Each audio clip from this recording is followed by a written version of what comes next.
The Death of Ivan Ilyich by Leo Tolstoy, translated by Constance Garnett. Read by Laurie Ann Walden. Chapter 1. Inside the great building of the law courts, during the interval in the hearing of the Malvinsky case, the members of the Judicial Council and the public prosecutor were gathered together in the private room of Ivan Yegorovitch Shebek, and the conversation turned upon the celebrated Krasovsky case. Fyodor Vasilievich hotly maintained that the case was not in the jurisdiction of the court. Yegor Ivanovitch stood up for his own view. But from the first, Pyotr Ivanovitch, who had not entered into the discussion, took no interest in it, but was looking through the newspapers which had just been brought in. "Gentlemen," he said, "Ivan Ilyich is dead." "You don't say so." "Here, read it," he said to Fyodor Vasilievich, handing him the fresh, still damp-smelling paper. Within a black margin was printed, "Praskovya Fyodorovna Golovina, with heartfelt affliction, informs friends and relatives of the decease of her beloved husband, member of the Court of Justice, Ivan Ilyich Golovin, who passed away on the 4th of February. The funeral will take place on Thursday at 1 o'clock. Ivan Ilyich was a colleague of the gentlemen present, and all liked him. It was some weeks now since he had been taken ill. His illness had been said to be incurable. His post had been kept open for him, but it had been thought that in case of his death Alexiev might receive his appointment, and either Vinnikov or Stabel would succeed to Alexius. So that on hearing of Ivan Ilyitch's death, the first thought of each of the gentlemen in the room was of the effect this death might have on the transfer or promotion of themselves or their friends. "Now I am sure of getting Stabel's place or Vinnikov's," thought Fyodor Vasilievich. "It was promised me long ago, and the promotion means 800 rubles additional income, besides the grants for office expenses. Now I shall have to petition for my brother-in-law to be transferred from Kaluga," thought Pyotr Ivanovitch. "My wife will be very glad. She won't be able to say now that I've never done anything for her family." "I thought somehow that he'd never get up from his bed again," Pyotr Ivanovitch said aloud. "I'm sorry." But what was it exactly that was wrong with him? The doctors could not decide. That's to say, they did decide, but differently. When I saw him last, I thought he would get over it. "Well, I positively haven't called there ever since the holidays. I've kept meaning to go." "Had he any property?" "I think there's something very small of his wife's, but something quite trifling." "Yes, one will have to go and call. They live such a terribly long way off." "A long way from you, you mean. Everything's a long way from your place." "There, he can never forgive me for living on the other side of the river," said Pyotr Ivanovitch, smiling at Shebek. And they began to talk of the great distances between different parts of the town, and went back into the court. Besides the reflections upon the changes and promotions in the service likely to ensue from this death, the very fact of the death of an intimate acquaintance excited in everyone who heard of it, as such a fact always does, a feeling of relief that it is he that is dead and not I. "Only think, he is dead, but here am I all right," each one thought or felt. The more intimate acquaintances, the so-called friends of Ivan Ilyich, could not help thinking, too, that now they had the exceedingly tiresome social duties to perform of going to the funeral service and paying the widow a visit of condolence. The most intimately acquainted with their late colleague were Fyodor Vasilievich and Pyotr Ivanovitch. Pyotr Ivanovitch had been a comrade of his at the school of jurisprudence and considered himself under obligations to Ivan Ilyich. Telling his wife at dinner of the news of Ivan Ilyitch's death, and his reflections as to the possibility of getting her brother transferred into their circuit, Pyotr Ivanovitch, without lying down for his usual nap, put on his frock-coat and drove to Ivan Ilyitch's. At the entrance before Ivan Ilyitch's flat stood a carriage and 2 hired flies. Downstairs in the entry near the hat-stand there was leaning against the wall a coffin lid with tassels and braiding freshly rubbed up with pipe clay. 2 ladies were taking off their cloaks. One of them he knew, the sister of Ivan Ilyich. The other was a lady he did not know.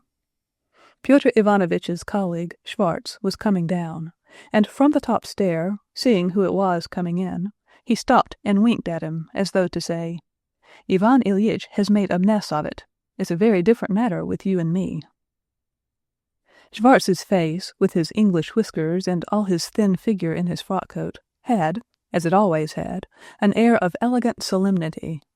And this solemnity, always such a contrast to Schwartz's playful character, had a special piquancy here. So thought Pyotr Ivanovitch. Pyotr Ivanovitch let the ladies pass on in front of him, and walked slowly up the stairs after them. Schwartz had not come down, but was waiting at the top. Pyotr Ivanovitch knew what for. He wanted, obviously, to settle with him where their game of screw was to be that evening.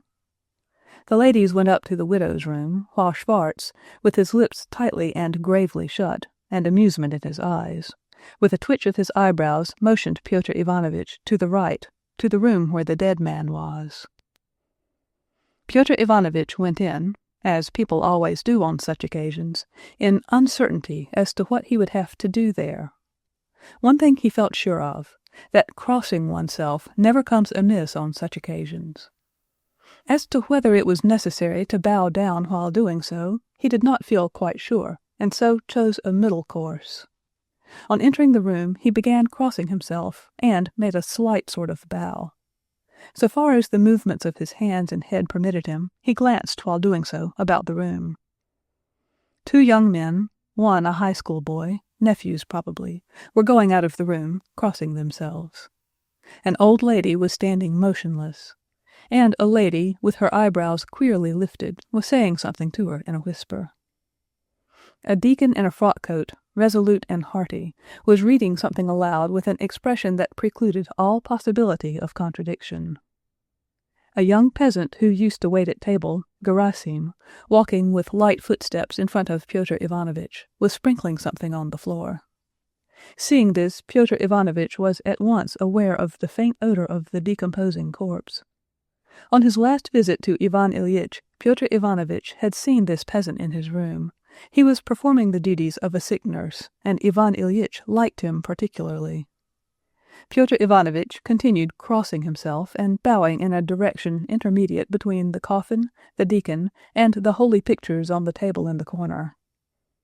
Then, when this action of making the sign of the cross with his hand seemed to him to have been unduly prolonged, he stood still and began to scrutinize the dead man.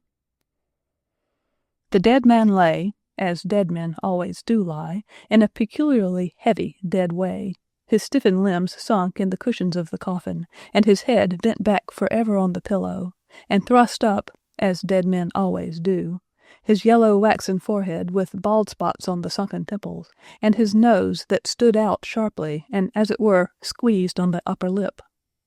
He was much changed, even thinner since Pyotr Ivanovitch had seen him, but his face, as always with the dead, was more handsome and, above all, more impressive than it had been when he was alive. On the face was an expression of what had to be done having been done, and rightly done. Besides this, there was, too, in that expression a reproach or a reminder for the living. This reminder seemed to Pyotr Ivanovitch uncalled for, or at least to have nothing to do with him.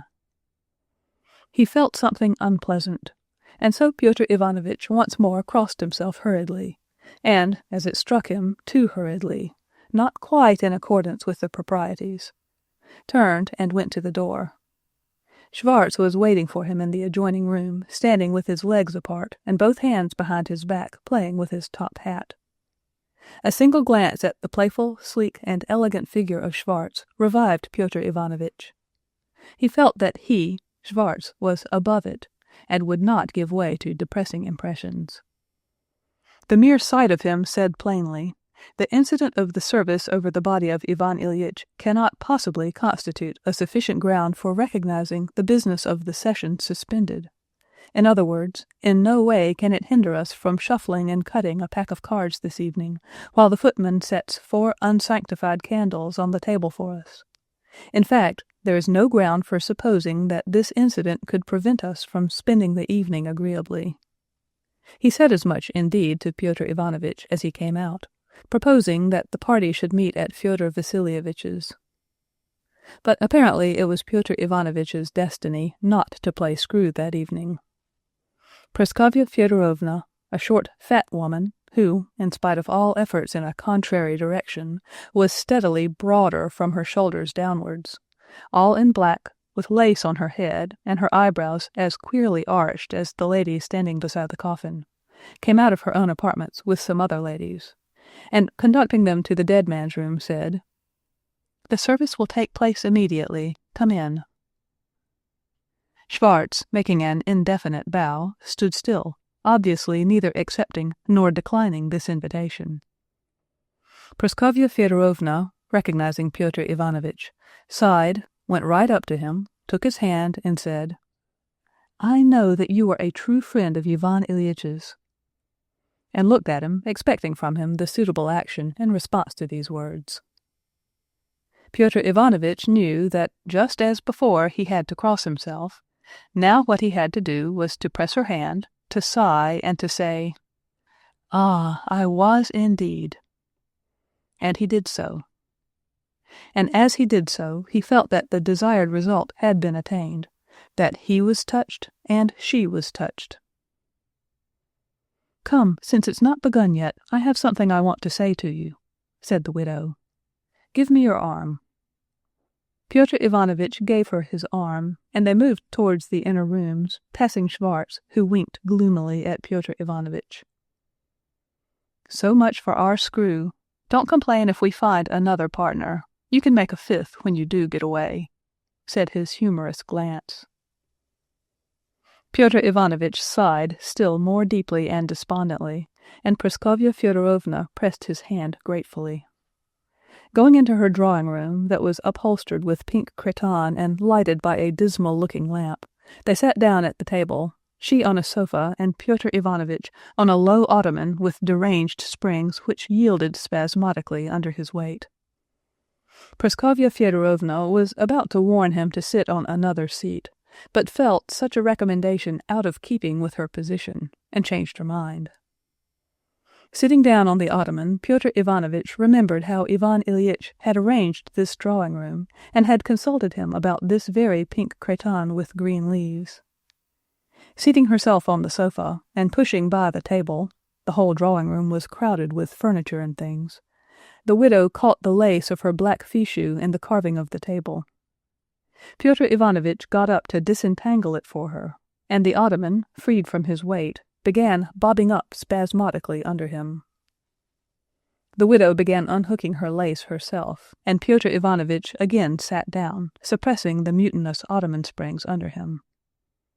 But the widow could not quite free herself, and Pyotr Ivanovitch rose again, and again the ottoman became mutinous and popped up with a positive snap. When this was all over, she took out a clean cambric handkerchief and began weeping. Pyotr Ivanovitch had been chilled off by the incident with the lace and the struggle with the ottoman springs, and he sat looking sullen. This awkward position was cut short by the entrance of Sokolov, Ivan Ilyitch's butler, who came in to announce that the place in the cemetery fixed on by Praskovya Fyodorovna would cost 200 rubles. She left off weeping, and with the air of a victim, glancing at Pyotr Ivanovitch, said in French that it was very terrible for her. Pyotr Ivanovitch made a silent gesture signifying his unhesitating conviction that it must indeed be so. "Please smoke," she said in a magnanimous and at the same time crushed voice, and she began discussing with Sokolov the question of the price of the site for the grave. Pyotr Ivanovitch, lighting a cigarette, listened to her very circumstantial inquiries as to the various prices of sites and her decision as to the one to be selected. Having settled on the site for the grave, she made arrangements also about the choristers. Sokolov went away. "I see to everything myself," she said to Pyotr Ivanovitch, moving on one side the albums that lay on the table, and noticing that the table was in danger from the cigarette ash, she promptly passed an ashtray to Pyotr Ivanovitch and said, "I consider it an affectation to pretend that my grief prevents me from looking after practical matters. On the contrary, if anything could not console me, but distract me, it is seeing after everything for him." She took out her handkerchief again, as though preparing to weep again, and suddenly, as though struggling with herself, she shook herself and began speaking calmly. "But I've business to talk about with you." Pyotr Ivanovitch bowed, carefully keeping in check the springs of the ottoman, which had at once begun quivering under him. "The last few days his sufferings were awful." "Did he suffer very much?" asked Pyotr Ivanovitch. "Oh, awfully. For the last moments, hours indeed, he never left off screaming. For 3 days and nights in succession he screamed incessantly. It was insufferable. I can't understand how I bore it. One could hear it through 3 closed doors. Ah, what I suffered!" "And was he really conscious?" asked Pyotr Ivanovitch. "Yes," she whispered, "up to the last minute. He said good-bye to us a quarter of an hour before his death, and asked Volodya to be taken away, too." The thought of the sufferings of a man he had known so intimately, at first as a light-hearted boy, a schoolboy, then grown up as a partner at whist, in spite of the unpleasant consciousness of his own and this woman's hypocrisy, suddenly horrified Pyotr Ivanovitch. He saw again that forehead, the nose that seemed squeezing the lip, and he felt frightened for himself. 3 days and nights of awful suffering and death. Why, that may at once, any minute, come upon me too, he thought, and he felt for an instant terrified. But immediately, he could not himself have said how, there came to his support the customary reflection that this had happened to Ivan Ilyich and not to him, and that to him this must not and could not happen, that in thinking thus he was giving way to depression, which was not the right thing to do, as was evident from Schwarz's expression of face. And making these reflections, Pyotr Ivanovitch felt reassured, and began with interest inquiring details about Ivan Ilyitch's end, as though death were a mischance peculiar to Ivan Ilyich, but not at all incidental to himself.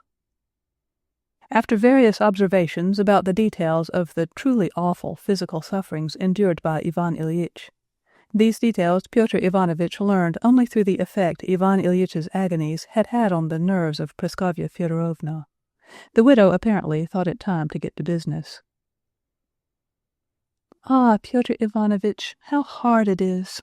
How awfully, awfully hard!" And she began to cry again. Pyotr Ivanovitch sighed and waited for her to blow her nose. When she had done so, he said, "Indeed it is." And again she began to talk, and brought out what was evidently the business she wished to discuss with him. That business consisted in the inquiry as to how on the occasion of her husband's death she was to obtain a grant from the government. She made a show of asking Pyotr Ivanovitch's advice about a pension, but he perceived that she knew already to the minutest details what he did not know himself indeed, everything that could be got out of the government on the ground of this death, but that what she wanted to find out was whether there were not any means of obtaining a little more. Pyotr Ivanovitch tried to imagine such means, but after pondering a little, and out of politeness abusing the government for its stinginess, he said that he believed that it was impossible to obtain more. Then she sighed, and began unmistakably looking about for an excuse for getting rid of her visitor. He perceived this, put out his cigarette, got up, pressed her hand, and went out into the passage. In the dining-room, where was the bric-a-brac clock that Ivan Ilyich had been so delighted at buying, Pyotr Ivanovitch met the priest and several people he knew who had come to the service for the dead, and saw too Ivan Ilyitch's daughter, a handsome young lady. She was all in black. Her very slender figure looked even slenderer than usual. She had a gloomy, determined, almost wrathful expression. She bowed to Pyotr Ivanovitch as though he were to blame in some way. Behind the daughter, with the same offended air on his face, stood a rich young man, whom Pyotr Ivanovitch knew too, an examining magistrate, the young lady's fiancé, as he had heard. He bowed dejectedly to him, and would have gone on into the dead man's room, when from the staircase there appeared the figure of the son, the high school boy, extraordinarily like Ivan Ilyich. He was the little Ivan Ilyich over again, as Pyotr Ivanovitch remembered him at school. His eyes were red with crying, and had that look often seen in unclean boys of 13 or 14. The boy, seeing Pyotr Ivanovitch, scowled morosely and bashfully. Pyotr Ivanovitch nodded to him and went into the dead man's room. The service for the dead began. Candles, groans, incense, tears, sobs. Pyotr Ivanovitch stood frowning, staring at his feet in front of him. He did not once glance at the dead man, and right through to the end did not once give way to depressing influences, and was one of the first to walk out. In the hall there was no one. Gerasim, the young peasant, darted out of the dead man's room, tossed over with his strong hand all the fur cloaks to find Pyotr Ivanovitch's, and gave it him. "Well, Gerasim, my boy," said Pyotr Ivanovitch, so as to say something. "A sad business, isn't it?" "It's God's will. We shall come to the same," said Gerasim, showing his white, even, peasant teeth in a smile, and, like a man in a rush of extra work, he briskly opened the door, called up the coachman, saw Pyotr Ivanovitch into the carriage, and darted back to the steps as though bethinking himself of what he had to do next. Pyotr Ivanovitch had a special pleasure in the fresh air after the smell of incense, of the corpse, and of carbolic acid. "Where to?" asked the coachman. "It's not too late. I'll still go round to Fyodor Vasilievitch's." And Pyotr Ivanovitch drove there, and he did, in fact, find them just finishing the first rubber, so that he came just at the right time to take a hand. Chapter 2. The previous history of Ivan Ilyich was the simplest, the most ordinary, and the most awful. Ivan Ilyich died at the age of 45, a member of the Judicial Council. He was the son of an official whose career in Petersburg, through various ministries and departments, had been such as leads people into that position in which, though it is distinctly obvious that they are unfit to perform any kind of real duty, they yet cannot, owing to their long past service and their official rank, be dismissed, and they therefore receive a specially created fictitious post, and by no means fictitious thousands, from 6 to 10, on which they go on living till extreme old age. Such was the privy councillor, the superfluous member of various superfluous institutions, Ilya Efimovitch Golovin. He had 3 sons. Ivan Ilyich was the second son. The eldest son's career was exactly like his father's, only in a different department, and he was by now close upon that stage in the service in which the same sinecure would be reached. The third son was the unsuccessful one. He had, in various positions, always made a mess of things, and was now employed in the railway department. And his father and his brothers, and still more their wives, did not merely dislike meeting him, but avoided, except in extreme necessity, recollecting his existence. His sister had married Baron Greff, a Petersburg official of the same stamp as his father-in-law. Ivan Ilyich was le phoenix de la famille, as people said. He was not so frigid and precise as the eldest son, nor so wild as the youngest. He was the happy mean between them, a shrewd, lively, pleasant, and well-bred man. He had been educated with his younger brother at the School of Jurisprudence. The younger brother had not finished the school course, but was expelled when in the 5th class. Ivan Ilyich completed the course successfully. At school he was just the same as he was later on all his life, an intelligent fellow, highly good-humored and sociable, but strict in doing what he considered to be his duty. His duty he considered whatever was so considered by those persons who were set in authority over him. He was not a toady as a boy, nor later on as a grown-up person, but from his earliest years he was attracted, as a fly to the light, to persons of good standing in the world, assimilated their manners and their views of life, and established friendly relations with them. All the enthusiasms of childhood and youth passed, leaving no great traces in him. He gave way to sensuality and to vanity, and latterly, when in the higher classes at school, to liberalism, but always keeping within certain limits which were unfailingly marked out for him by his instincts. At school he had committed actions which had struck him beforehand as great vileness, and gave him a feeling of loathing for himself at the very time he was committing them. But later on, perceiving that such actions were committed also by men of good position, and were not regarded by them as base, he was able, not to regard them as good, but to forget about them completely, and was never mortified by recollections of them.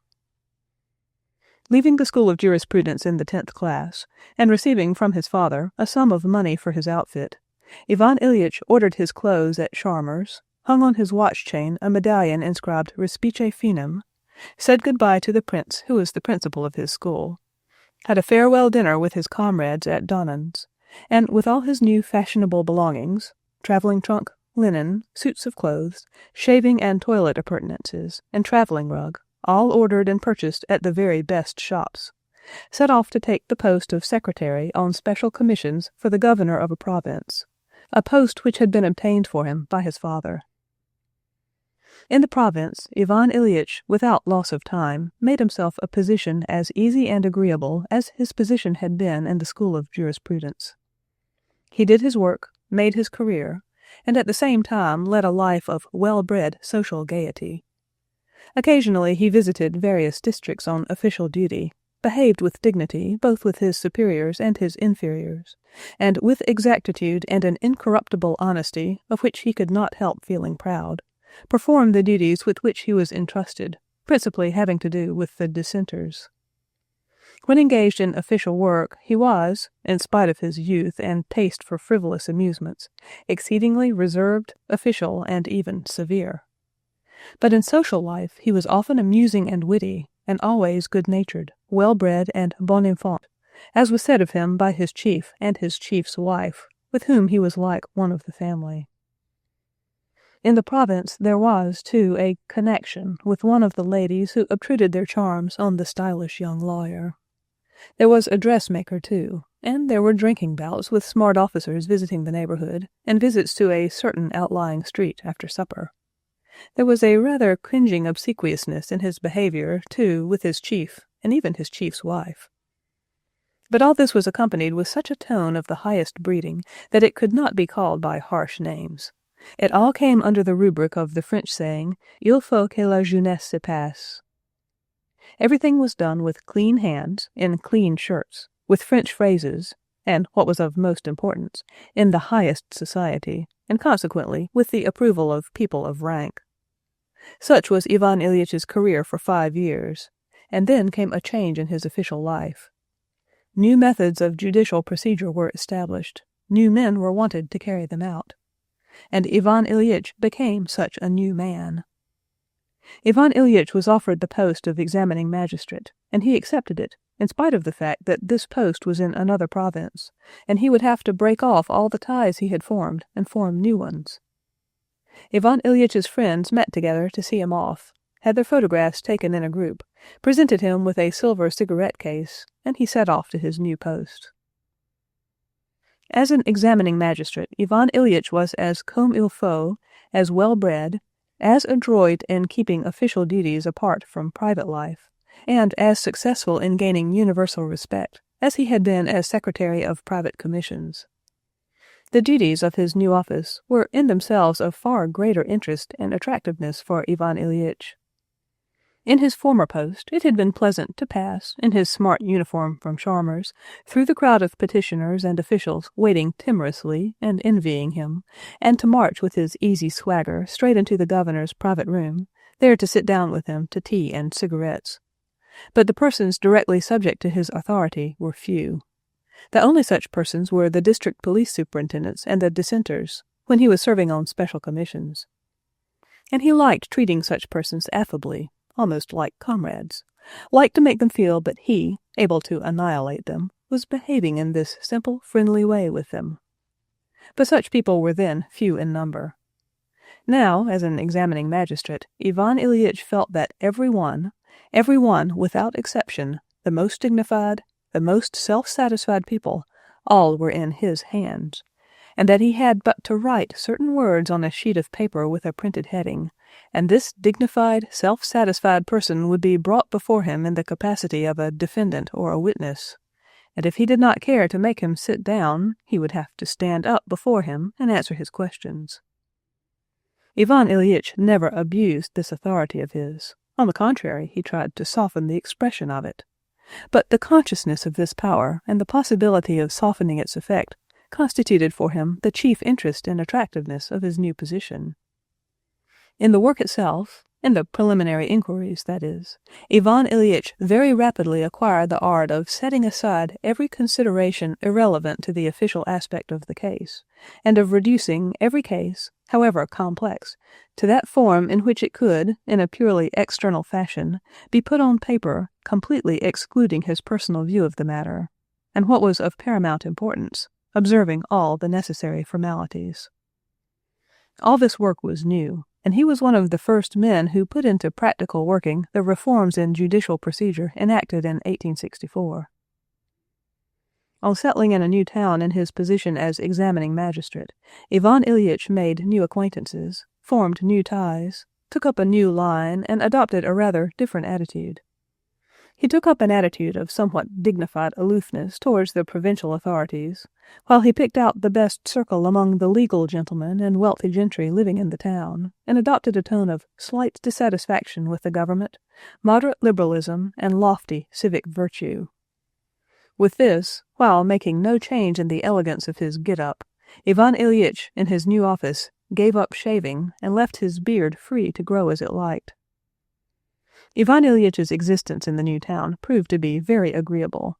The society which took the line of opposition to the governor was friendly and good. His income was larger, and he found a source of increased enjoyment in whist, at which he began to play at this time. And having a faculty for playing cards good-humoredly and being rapid and exact in his calculations, he was, as a rule, on the winning side. After living 2 years in the new town, Ivan Ilyich met his future wife. Praskovya Fyodorovna Mihail was the most attractive, clever, and brilliant girl in the set in which Ivan Ilyich moved. Among other amusements and recreations, after his labors as a magistrate, Ivan Ilyich started a light, playful flirtation with Praskovya Fyodorovna. Ivan Ilyich, when he was an assistant secretary, had danced as a rule. As an examining magistrate, he danced only as an exception. He danced now, as it were, under protest, as though to show that, though I am serving on the new reformed legal code, and am of the 5th class in official rank, still, if it comes to a question of dancing, in that line, too, I can do better than others. In this spirit he danced now and then, toward the end of the evening, with Praskovya Fyodorovna, and it was principally during these dances that he won the heart of Praskovya Fyodorovna. She fell in love with him. Ivan Ilyich had no clearly defined intention of marrying, but when the girl fell in love with him, he put the question to himself. After all, why not get married? He said to himself. The young lady, Praskovya Fyodorovna, was of good family, nice-looking. There was a little bit of property.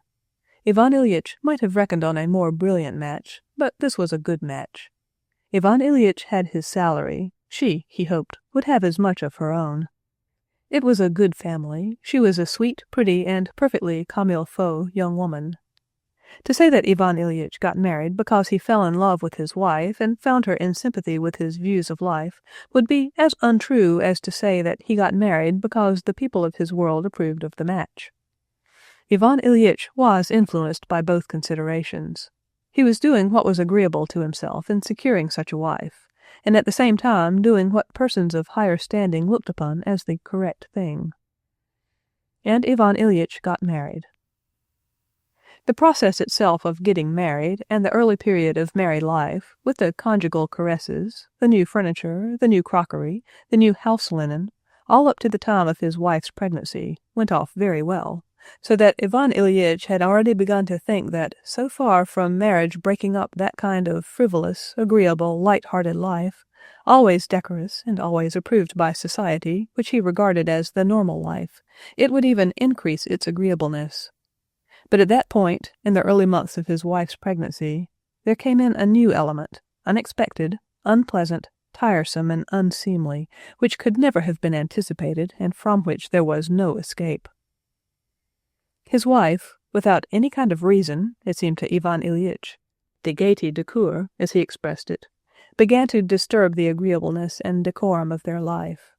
She began, without any sort of justification, to be jealous, exacting in her demands on his attention, squabbled over everything, and treated him to the coarsest and most unpleasant scenes. At first Ivan Ilyich hoped to escape from the unpleasantness of this position by taking up the same frivolous and well-bred line that had served him well on other occasions of difficulty. He endeavored to ignore his wife's ill humor, went on living light-heartedly and agreeably as before, invited friends to play cards, tried to get away himself to the club or to his friends.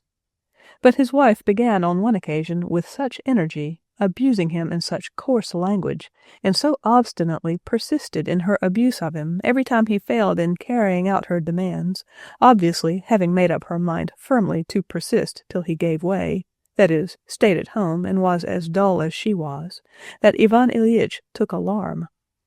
He perceived that matrimony, at least with his wife, was not invariably conducive to the pleasures and proprieties of life, but, on the contrary, often destructive of them, and that it was therefore essential to erect some barrier to protect himself from these disturbances. And Ivan Ilyich began to look about for such means of protecting himself. His official duties were the only thing that impressed Praskovya Fyodorovna, and Ivan Ilyich began to use his official position and the duties arising from it in his struggle with his wife to fence off his own independent world apart. With the birth of the baby, the attempts at nursing it, and the various unsuccessful experiments with foods, with the illnesses, real and imaginary, of the infant and its mother, in which Ivan Ilyich was expected to sympathize, though he never had the slightest idea about them, the need for him to fence off a world apart for himself outside his family life became still more imperative.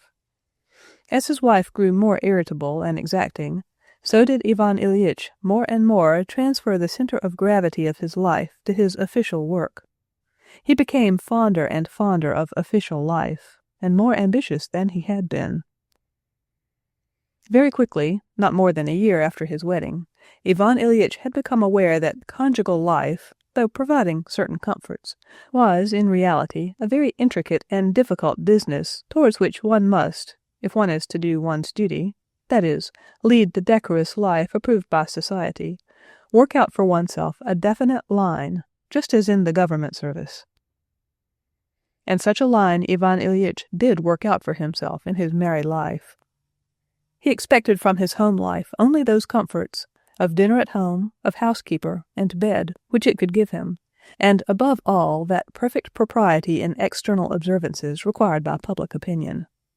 For the rest, he looked for good-humored pleasantness, and if he found it, he was very thankful. If he met with antagonism and querulousness, he promptly retreated into the separate world he had shut off for himself in his official life, and there he found solace. Ivan Ilyich was prized as a good official, and 3 years later he was made assistant public prosecutor. The new duties of this position, their dignity, the possibility of bringing anyone to trial and putting anyone in prison, the publicity of the speeches, and the success Ivan Ilyich had in that part of his work, all this made his official work still more attractive to him. Children were born to him. His wife became steadily more querulous and ill-tempered, but the line Ivan Ilyich had taken up for himself in home life put him almost out of reach of her grumbling. After 7 years of service in the same town, Ivan Ilyich was transferred to another province with the post of public prosecutor. They moved, money was short, and his wife did not like the place they had moved to. The salary was indeed a little higher than before, but their expenses were larger. Besides, a couple of children died, and home life consequently became even less agreeable for Ivan Ilyich. For every mischance that occurred in their new place of residence, Praskovya Fyodorovna blamed her husband. The greater number of subjects of conversation between husband and wife, especially the education of the children, led to questions which were associated with previous quarrels, and quarrels were ready to break out at every instant. There remained only those rare periods of being in love, which did indeed come upon them, but never lasted long. These were the islands at which they put in for a time, but they soon set off again upon the ocean of concealed hostility that was made manifest in their aloofness from one another. This aloofness might have distressed Ivan Ilyich if he had believed that this ought not to be so, But by now he regarded this position as perfectly normal, and it was, indeed, the goal toward which he worked in his home life. His aim was to make himself more and more free from the unpleasant aspects of domestic life, and to render them harmless and decorous. And he attained this aim by spending less and less time with his family. And when he was forced to be at home, he endeavored to secure his tranquillity by the presence of outsiders. The great thing for Ivan Ilyich was having his office. In the official world, all the interest of life was concentrated for him, and this interest absorbed him. The sense of his own power, the consciousness of being able to ruin anyone he wanted to ruin, even the external dignity of his office, when he made his entry into the court or met subordinate officials, his success in the eyes of his superiors and his subordinates, and above all his masterly handling of cases, of which he was conscious. All this delighted him, and, together with chat with his colleagues, dining out, and whist, filled his life. So that, on the whole, Ivan Ilyitch's life still went on in the way he thought it should go, agreeably and decorously. So he lived for another 7 years. His eldest daughter was already 16, another child had died, and there was left only one other, a boy at the high school, a subject of dissension. Ivan Ilyich wanted to send him to the school of jurisprudence, while Praskovya Fyodorovna, to spite him, sent him to the high school. The daughter had been educated at home, and had turned out well. The boy, too, did fairly well at his lessons. Chapter 3. Such was Ivan Ilyitch's life for 17 years after his marriage. He had been, by now, a long while prosecutor, and had refused several appointments offered him, looking out for a more desirable post, when there occurred an unexpected incident which utterly destroyed his peace of mind. Ivan Ilyich had been expecting to be appointed presiding judge in a university town, but a certain Gate somehow stole a march on him and secured the appointment. Ivan Ilyich took offense, began upbraiding him, and quarreled with him and with his own superiors. A coolness was felt towards him, and on the next appointment that was made, he was again passed over. This was in the year 1880. That year was the most painful one in Ivan Ilyitch's life. During that year it became evident, on the one hand, that his pay was insufficient for his expenses, on the other hand, that he had been forgotten by everyone, and that what seemed to him the most monstrous, the crudest injustice, appeared to other people as a quite commonplace fact. Even his father felt no obligation to assist him. He felt that everyone had deserted him, and that everyone regarded his position with an income of 3,500 rubles as a quite normal and even fortunate one. He alone, with a sense of the injustice done him, and the everlasting nagging of his wife, and the debts he had begun to accumulate, living beyond his means, knew that his position was far from being normal. The summer of that year, to cut down his expenses, he took a holiday and went with his wife to spend the summer in the country at her brother's. In the country, with no official duties to occupy him, Ivan Ilyich was for the first time a prey not to simple boredom, but to intolerable depression, and he made up his mind that things could not go on like that, and that it was absolutely necessary to take some decisive steps. After a sleepless night spent by Ivan Ilyich walking up and down the terrace, he determined to go to Petersburg to take active steps and to get transferred to some other department, so as to revenge himself on them, the people, that is, who had not known how to appreciate him. Next day, in spite of all the efforts of his wife and his mother-in-law to dissuade him, he set off to Petersburg. He went with a single object before him, to obtain a post with an income of 5,000. He was ready now to be satisfied with a post in any department, of any tendency, with any kind of work. He must only have a post with 5,000, in the executive department, the banks, the railways, the Empress Maria's institutions, even in the customs duties. What was essential was 5,000. And essential it was, too, to get out of the department in which they had failed to appreciate his value. And behold, this quest of Ivan Ilyitch's was crowned with wonderful, unexpected success. At Kursk there got into the same first-class carriage F.S. Ilyin, an acquaintance, who told him of a telegram just received by the governor of Kursk, announcing a change about to take place in the ministry, Pyotr Ivanovitch was to be superseded by Ivan Semyonovitch. The proposed change, apart from its significance for Russia, had special significance for Ivan Ilyich from the fact that by bringing to the front a new person, Pyotr Petrovitch, and obviously, therefore, his friend Zahar Ivanovitch, it was in the highest degree propitious to Ivan Ilyitch's own plans. Zahar Ivanovitch was a friend and schoolfellow of Ivan Ilyitch's. At Moscow the news was confirmed. On arriving at Petersburg, Ivan Ilyich looked up Zahar Ivanovitch, and received a positive promise of an appointment in his former department, that of justice. A week later he telegraphed to his wife, "Zahar Miller's place. At first report, I receive appointment." Thanks to these changes, Ivan Ilyich unexpectedly obtained, in the same department as before, an appointment which placed him 2 stages higher than his former colleagues, and gave him an income of 5,000, together with the official allowance of 3,500 for traveling expenses. All his ill humor with his former enemies and the whole department was forgotten, and Ivan Ilyich was completely happy. Ivan Ilyich went back to the country more light-hearted and good-tempered than he had been for a very long while. Praskovya Fyodorovna was in better spirits too, and peace was patched up between them. Ivan Ilyich described what respect everyone had shown him in Petersburg, how all those who had been his enemies had been put to shame, and were cringing now before him, how envious they were of his appointment, and still more of the high favor in which he stood at Petersburg. Praskovya Fyodorovna listened to this and pretended to believe it, and did not contradict him in anything, but confined herself to making plans for her new arrangements in the town to which they would be moving.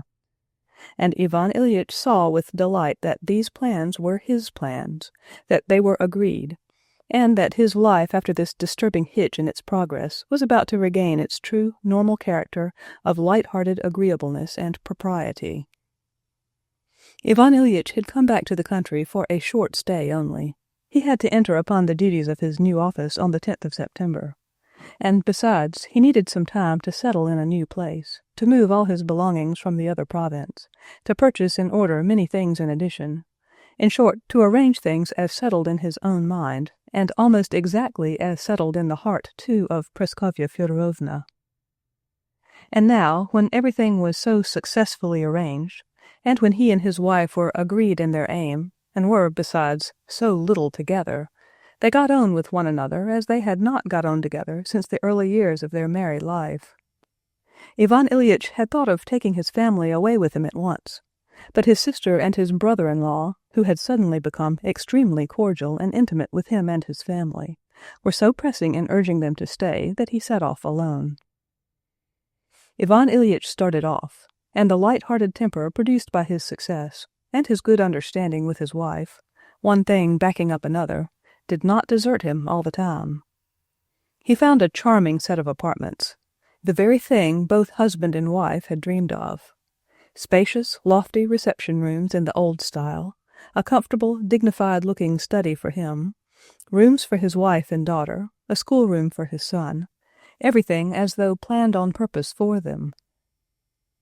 Ivan Ilyich himself looked after the furnishing of them, chose the wallpapers, bought furniture, by preference antique furniture which had a peculiar comme il faut style to his mind, and it all grew up, and really attained the ideal he had set before himself. When he had half finished arranging the house, his arrangement surpassed his own expectations. He saw the comme il faut character, elegant and free from vulgarity, that the whole would have when it was all ready. As he fell asleep, he pictured to himself the reception-room as it would be. Looking at the drawing-room, not yet finished, he could see the hearth, the screen, the etagere, and the little chairs dotted here and there, the plates and dishes on the wall, and the bronzes as they would be when they were all put in their places. He was delighted with the thought of how he would impress Praskovya and Lizanka, who had taste, too, in this line. They would never expect anything like it. He was particularly successful in coming across and buying cheap old pieces of furniture which gave a peculiarly aristocratic air to the whole. In his letters he purposely disparaged everything so as to surprise them. All this so absorbed him that the duties of his new office, though he was so fond of his official work, interested him less than he had expected. During sittings of the court he had moments of inattention. He pondered the question which sort of cornices to have on the window blinds, straight or fluted. He was so interested in this business that he often set to work with his own hands, moved a piece of furniture, or hung up curtains himself. One day he went up a ladder to show a workman, who did not understand, how he wanted some hangings draped, made a false step and slipped, but like a strong and nimble person he clung on, and only knocked his side against the corner of a frame. The bruised place ached, but it soon passed off. Ivan Ilyich felt all this time particularly good-humored and well. He wrote, "I feel 15 years younger." He thought his house furnishing would be finished in September, but it dragged on to the middle of October. But then the effect was charming. Not he only said so, but everyone who saw it told him so too. In reality, it was all just what is commonly seen in the houses of people who are not exactly wealthy, but want to look like wealthy people, and so succeed only in being like one another. Hangings, dark wood, flowers, rugs, and bronzes, everything dark and highly polished, everything that all people of a certain class have, so as to be like all people of a certain class. And in his case it was all so like that it made no impression at all, but it all seemed to him somehow special. When he met his family at the railway station and brought them to his newly furnished rooms, all lighted up in readiness, and a footman in a white tie opened the door into an entry decorated with flowers, and then they walked into the drawing-room and the study, uttering cries of delight, he was very happy, conducted them everywhere, eagerly drinking in their praises and beaming with satisfaction. The same evening, while they talked about various things at tea, Praskovya Fyodorovna inquired about his fall, and he laughed and showed them how he had gone flying and how he had frightened the upholsterer. "It's as well I'm something of an athlete. Another man might have been killed, and I got nothing worse than a blow here. When it's touched it hurts, but it's going off already, nothing but a bruise."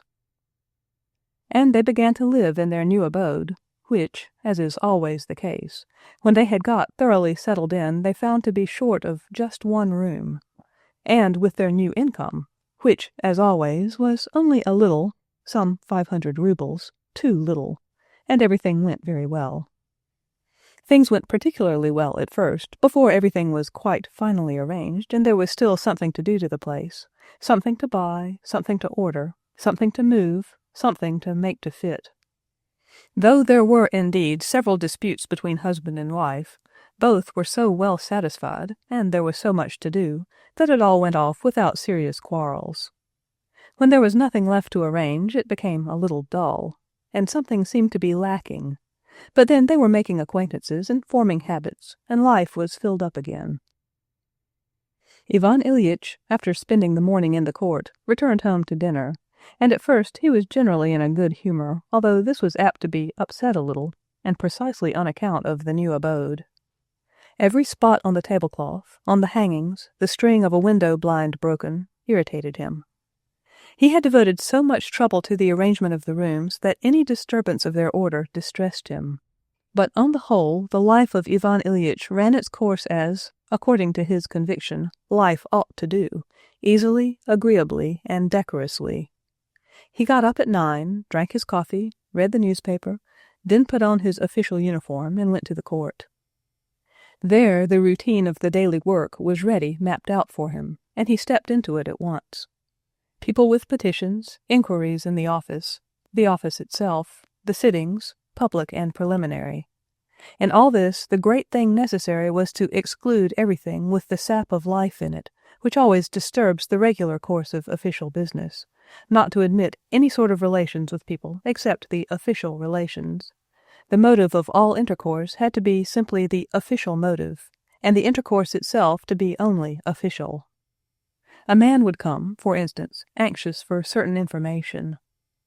Ivan Ilyich, not being the functionary on duty, would have nothing whatever to do with such a man. But if this man's relation to him as a member of the court is such as can be formulated on official stamped paper, within the limits of such a relation Ivan Ilyich would do everything, positively everything he could, and in doing so would observe the semblance of human friendly relations. that is, the courtesies of social life. But where the official relation ended, there everything else stopped too. This art of keeping the official aspect of things apart from his real life, Ivan Ilyich possessed in the highest degree, and through long practice and natural aptitude, he had brought it to such a pitch of perfection that he even permitted himself at times, like a skilled specialist, as it were, in jest, to let the human and official relations mingle. He allowed himself this liberty just because he felt he had the power at any moment, if he wished it, to take up the purely official line again and to drop the human relation. This thing was not simply easy, agreeable, and decorous. In Ivan Ilyitch's hands it attained a positively artistic character. In the intervals of business he smoked, drank tea, chatted a little about politics, a little about public affairs, a little about cards, but most of all about appointments in the service. And tired, but feeling like some artist who has skillfully played his part in the performance, one of the first violins in the orchestra, he returned home. At home his daughter and her mother had been paying calls somewhere, or else someone had been calling on them. The son had been at school, had been preparing his lessons with his teachers, and duly learning correctly what was taught at the high school. Everything was as it should be. After dinner, if there were no visitors, Ivan Ilyich sometimes read some book of which people were talking, and in the evening sat down to work, that is, read official papers, compared them with the laws, sorted depositions, and put them under the laws. This he found neither tiresome nor entertaining. It was tiresome when he might have been playing screw, but if there were no screw going on, it was anyway better than sitting alone or with his wife. Ivan Ilyitch's pleasures were little dinners to which he invited ladies and gentlemen of good social position, and such methods of passing the time with them as were usual with such persons, so that his drawing-room might be like all other drawing-rooms. Once they even gave a party, a dance, and Ivan Ilyich enjoyed it, and everything was very successful, except that it led to a violent quarrel with his wife over the tarts and sweetmeats. Praskovya Fyodorovna had her own plan, while Ivan Ilyich insisted on getting everything from an expensive pastry cook, and ordered a great many tarts, and the quarrel was because these tarts were left over, and the pastry cook's bill came to 45 rubles. The quarrel was a violent and unpleasant one, so much so that Praskovya Fyodorovna called him "fool, imbecile," and he clutched at his head, and in his anger made some allusion to a divorce. But the party itself was enjoyable. There were all the best people, and Ivan Ilyich danced with Princess Trufanoff, the sister of the one so well known in connection with the charitable association called Bear My Burden. His official pleasures lay in the gratification of his pride. His social pleasures lay in the gratification of his vanity. But Ivan Ilyitch's most real pleasure was the pleasure of playing screw, the Russian equivalent for poker. He admitted to himself that after all, after whatever unpleasant incidents there had been in his life, the pleasure which burned like a candle before all others was sitting with good players, and not noisy partners, at screw, and of course a four-hand game. Playing with five was never a success, though one pretends to like it particularly. And with good cards, to play a shrewd, serious game, then supper and a glass of wine. And after screw, especially after winning some small stakes, winning large sums was unpleasant, Ivan Ilyich went to bed in a particularly happy frame of mind. So they lived. They moved in the very best circle, and were visited by people of consequence and young people. In their views of their circle of acquaintances, the husband, the wife, and the daughter were in complete accord, and without any expressed agreement on the subject, they all acted alike in dropping and shaking off various friends and relations, shabby persons who swooped down upon them in their drawing-room with Japanese plates on the walls, and pressed their civilities on them. Soon these shabby persons ceased fluttering about them, and none but the very best society was seen at the Golovins'. Young men began to pay attention to Lizanka, and Petrushev, the son of Dmitri Ivanovitch Petrushev, and the sole heir of his fortune, an examining magistrate, began to be so attentive to Lizanka that Ivan Ilyich had raised the question with his wife whether it would not be as well to arrange a sledge drive for them, or to get up some theatricals. So they lived, and everything went on in this way without change, and everything was very nice. Chapter 4. All were in good health. One could not use the word ill health in connection with the symptoms Ivan Ilyich sometimes complained of, namely, a queer taste in his mouth and a sort of uncomfortable feeling on the left side of the stomach. But it came to pass that this uncomfortable feeling kept increasing, and became not exactly a pain, but a continual sense of weight in his side, an irritable temper. This irritable temper, continually growing and growing, began at last to mar the agreeable easiness and decorum that had reigned in the Golovine household. Quarrels between the husband and wife became more and more frequent, and soon all the easiness and amenity of life had fallen away, and mere propriety was maintained with difficulty. Scenes became again more frequent. Again there were only islands in the sea of contention, and but few of these, at which the husband and wife could meet without an outbreak. And Praskovya Fyodorovna said now, not without grounds, that her husband had a trying temper. With her characteristic exaggeration, she said he had always had this awful temper, and she had needed all her sweetness to put up with it for 20 years. It was true that it was he now who began the quarrels. His gusts of temper always broke out just before dinner, and often just as he was beginning to eat at the soup. He would notice that some piece of the crockery had been chipped, or that the food was not nice, or that his son put his elbow on the table, or his daughter's hair was not arranged as he liked it. And whatever it was, he laid the blame of it on Praskovya Fyodorovna. Praskovya Fyodorovna had at first retorted in the same strain, and said all sorts of horrid things to him. But on 2 occasions, just at the beginning of dinner, he had flown into such a frenzy that she perceived that it was due to physical derangement and was brought on by taking food, and she controlled herself. She did not reply, but simply made haste to get dinner over. Praskovya Fyodorovna took great credit to herself for this exercise of self-control. Making up her mind that her husband had a fearful temper and made her life miserable, she began to feel sorry for herself. And the more she felt for herself, the more she hated her husband. She began to wish he were dead, yet could not wish it, because then there would be no income. And this exasperated her against him even more. She considered herself dreadfully unfortunate, precisely because even his death could not save her, and she felt irritated and concealed it. And this hidden irritation on her side increased his irritability.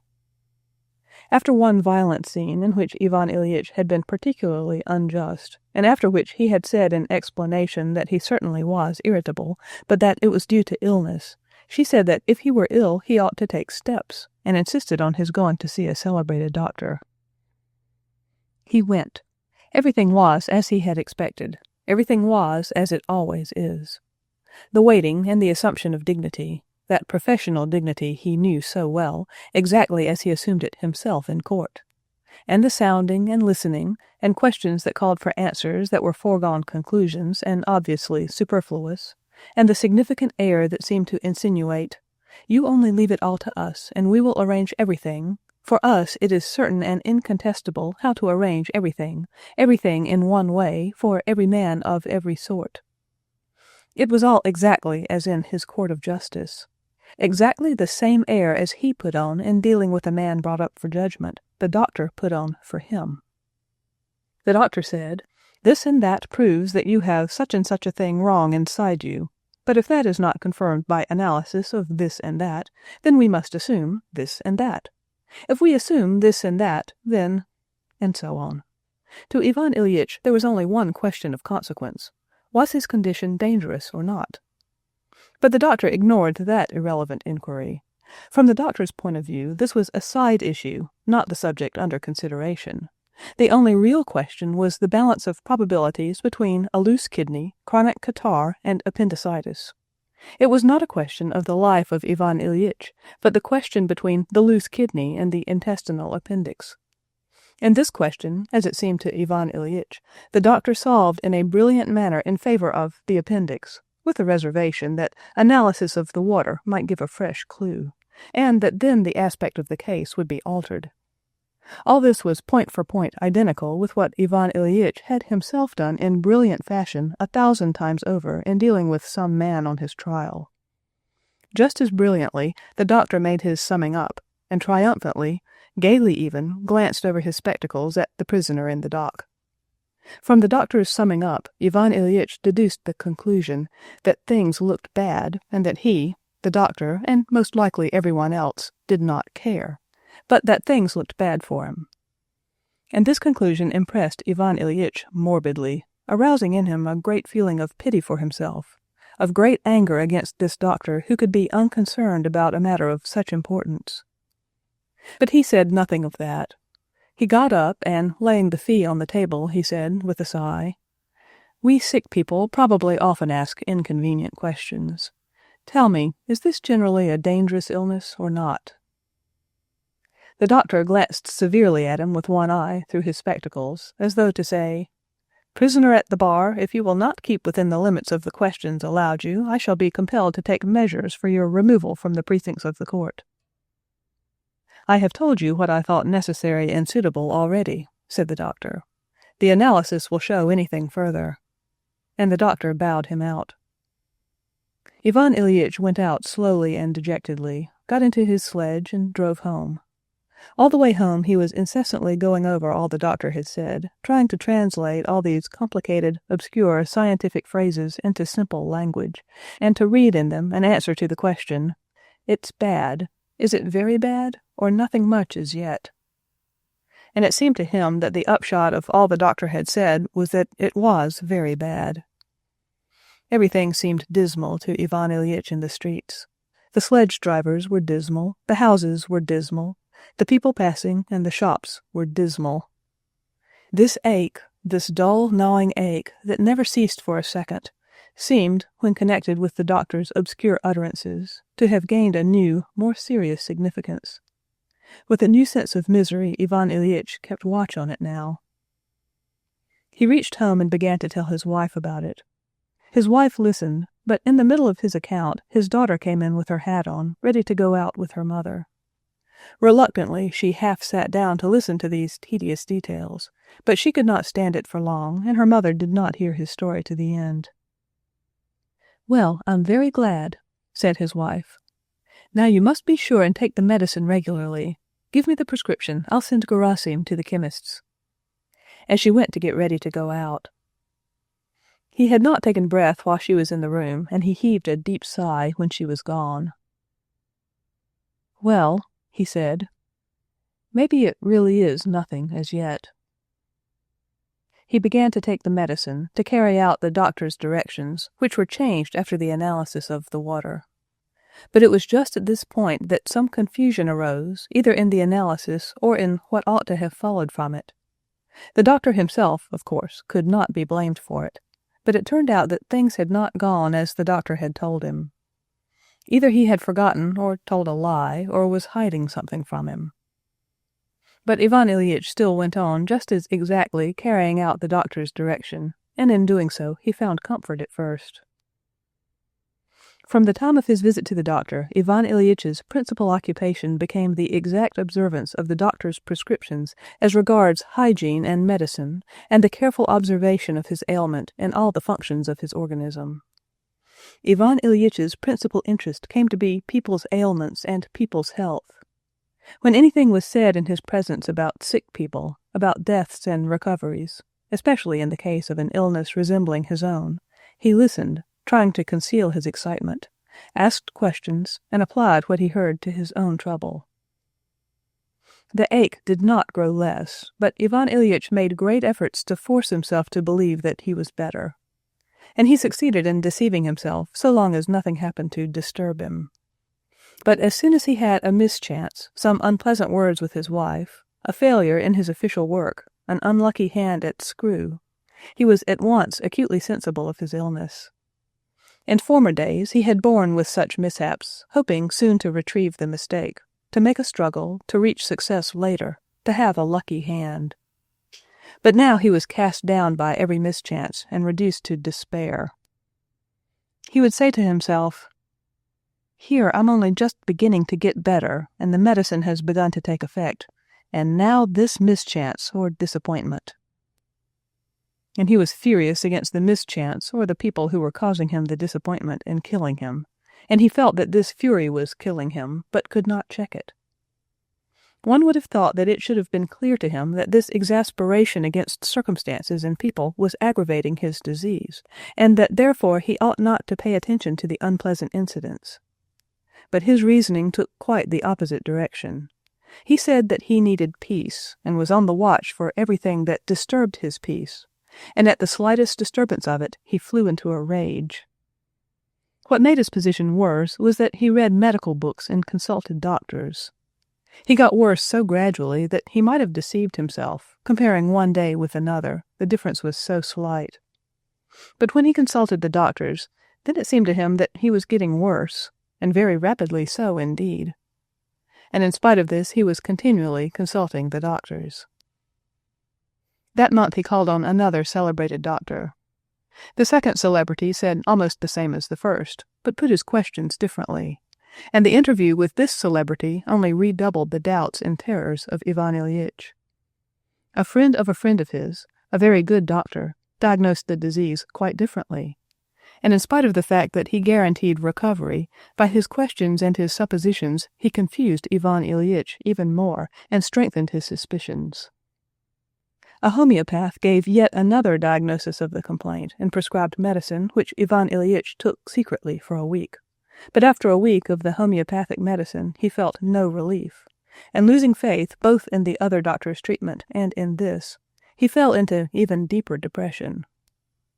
One day a lady of his acquaintance talked to him of the healing wrought by the holy pictures. Ivan Ilyich caught himself listening attentively and believing in the reality of the facts alleged. This incident alarmed him. "Can I have degenerated to such a point of intellectual feebleness?" he said to himself. "Nonsense! It's all rubbish. I must not give way to nervous fears, but fixing on one doctor, adhere strictly to his treatment. That's what I will do. Now it's settled. I won't think about it, but till next summer I will stick to the treatment, and then I shall see. Now I'll put a stop to this wavering." It was easy to say this, but impossible to carry it out. The pain in his side was always dragging at him, seeming to grow more acute and ever more incessant. It seemed to him that the taste in his mouth was queerer, and there was a loathsome smell even from his breath, and his appetite and strength kept dwindling. There was no deceiving himself. Something terrible, new, and so important that nothing more important had ever been in Ivan Ilyitch's life was taking place in him, and he alone knew of it. All about him did not or would not understand, and believed that everything in the world was going on as before. This was what tortured Ivan Ilyich more than anything. Those of his own household, most of all his wife and daughter, who were absorbed in a perfect whirl of visits, did not, he saw, comprehend it at all, and were annoyed that he was so depressed and exacting, as though he were to blame for it. Though they tried indeed to disguise it, he saw he was a nuisance to them, but that his wife had taken up a definite line of her own in regard to his illness, and stuck to it regardless of what he might say and do. This line was expressed thus. "You know," she would say to acquaintances, "Ivan Ilyich cannot, like all other simple-hearted folks, keep to the treatment prescribed him. One day he'll take his drops and eat what he's ordered, and go to bed in good time. The next day, if I don't see to it, he'll suddenly forget to take his medicine, eat sturgeon, which is forbidden by the doctors, yes, and sit up at screw till past midnight." "Why, when did I do that?" Ivan Ilyich asked in vexation one day at Pyotr Ivanovitch's. "Why, yesterday, with Shebek." "It makes no difference. I couldn't sleep for pain." "Well, it doesn't matter what you do it for, only you'll never get well like that, and you make us wretched." Praskovya Fyodorovna's external attitude to her husband's illness, openly expressed to others and to himself, was that Ivan Ilyich was to blame in the matter of his illness, and that the whole illness was another injury he was doing to his wife. Ivan Ilyich felt that the expression of this dropped from her unconsciously, but that made it no easier for him. In his official life, too, Ivan Ilyich noticed, or fancied he noticed, a strange attitude to him. At one time it seemed to him that people were looking inquisitively at him, as a man who would shortly have to vacate his position. At another time his friends would suddenly begin chaffing him in a friendly way over his nervous fears, as though that awful and horrible, unheard-of thing that was going on within him, incessantly gnawing at him and irresistibly dragging him away somewhere, were the most agreeable subject for joking. Schwartz especially, with his jocoseness, his liveliness, and his comme il faut tone, exasperated Ivan Ilyich by reminding him of himself 10 years ago. Friends came sometimes to play cards. They sat down to the card table, they shuffled and dealt the new cards. Diamonds were led, and followed by diamonds, the 7. His partner said, "Can't trump," and played the 2 of diamonds. What then? Why, delightful, capital! It should have been, he had a trump hand. And suddenly Ivan Ilyich feels that gnawing ache, that taste in his mouth, and it strikes him as something grotesque that with that he could be glad of a trump hand. He looks at Mihail Mihailovich, his partner, how he taps on the table with his red hand, and affably and indulgently abstains from snatching up the trick, and pushes the cards towards Ivan Ilyich so as to give him the pleasure of taking them up, without any trouble, without even stretching out his hand. "What, does he suppose that I'm so weak that I can't stretch out my hand?" thinks Ivan Ilyich, and he forgets the trumps, and trumps his partner's cards, and plays his trump hand without making 3 tricks. And what's the most awful thing of all is that he sees how upset Mihail Mihailovich is about it, while he doesn't care a bit, and it's awful for him to think why he doesn't care. They all see that he's in pain, and say to him, "We can stop if you're tired. You go and lie down." Lie down? No, he's not in the least tired. They will play the rubber. All are gloomy and silent. Ivan Ilyich feels that it is he who has brought this gloom upon them, and he cannot disperse it.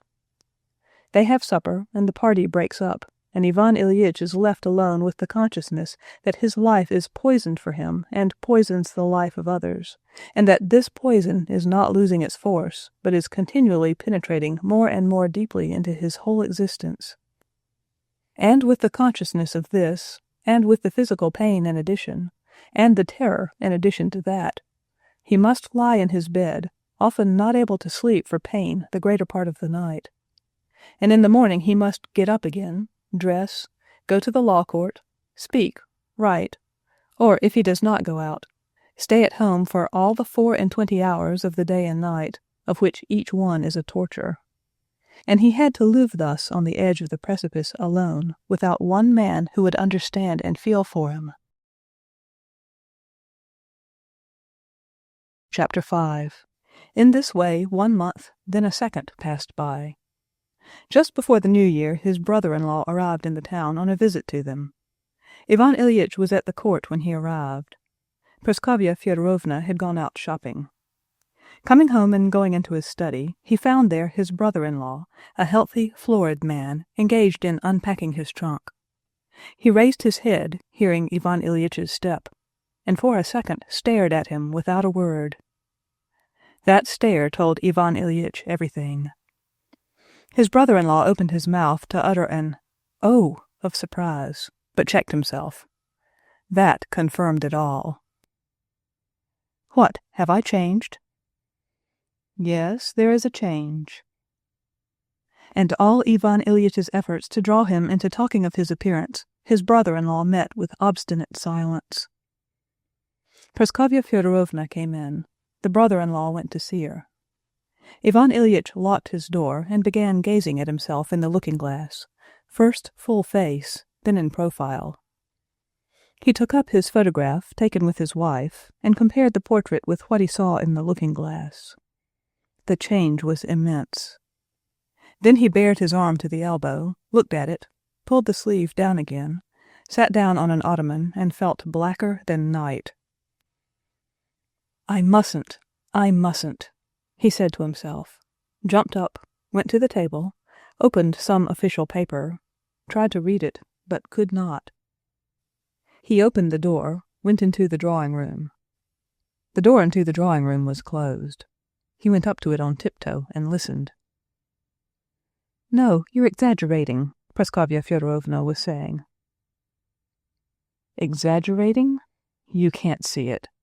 Why, he's a dead man. Look at his eyes. There's no light in them. But what's wrong with him?" "No one can tell. Nikolaev," that was another doctor, "said something, but I don't know. Leschetitsky," this was the celebrated doctor, "said the opposite." Ivan Ilyich walked away, went to his own room, lay down, and fell to musing. A kidney, a loose kidney. He remembered all the doctors had told him, how it had been detached, and how it was loose, and by an effort of imagination he tried to catch that kidney and to stop it, to strengthen it. So little was needed, he fancied. "No, I'll go again to Pyotr Ivanovitch." This was the friend who had a friend a doctor. He rang, ordered the horse to be put in, and got ready to go out.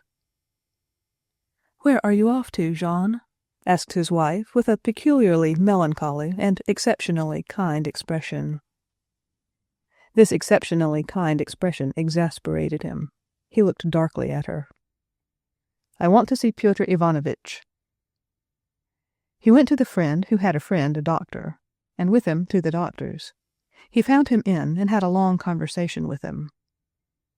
Reviewing the anatomical and physiological details of what, according to the doctor's view, was taking place within him, he understood it all. It was just one thing, a little thing wrong with the intestinal appendix. It might all come right. Only strengthen one sluggish organ and decrease the undue activity of another, and absorption would take place, and all would be set right. He was a little late for dinner. He ate his dinner, talked cheerfully, but it was a long while before he could go to his own room to work. At last he went to his study, and at once sat down to work. He read his legal documents and did his work, but the consciousness never left him of having a matter of importance very near to his heart which he had put off, but would look into later. When he had finished his work, he remembered that the matter near his heart was thinking about the intestinal appendix. But he did not give himself up to it. He went into the drawing-room to tea. There were visitors, and there was talking, playing on the piano, and singing. There was the young examining magistrate, the desirable match for the daughter. Ivan Ilyich spent the evening, as Praskovya Fyodorovna observed, in better spirits than any of them, but he never forgot for an instant that he had the important matter of the intestinal appendix put off for consideration later. At 11 o'clock he said good night and went to his own room. He had slept alone since his illness in a little room adjoining his study. He went in, undressed, and took up a novel of Zola, but did not read it. He fell to thinking. And in his imagination the desired recovery of the intestinal appendix had taken place. There had been absorption, rejection, re-establishment of the regular action. "Why, it's all simply that," he said to himself. "One only wants to assist nature." He remembered the medicine, got up, took it, lay down on his back, watching for the medicine to act beneficially and overcome the pain. "It's only to take it regularly and avoid injurious influences. Why, already I feel rather better, much better." He began to feel his side. It was not painful to the touch. "Yes, I don't feel it. Really, much better already." He put out the candle and lay on his side. The appendix is getting better. Absorption. Suddenly he felt the familiar, old, dull, gnawing ache, persistent, quiet, and earnest. In his mouth the same familiar loathsome taste. His heart sank, his brain felt dim, misty. My God, he said. Again, and it will never cease."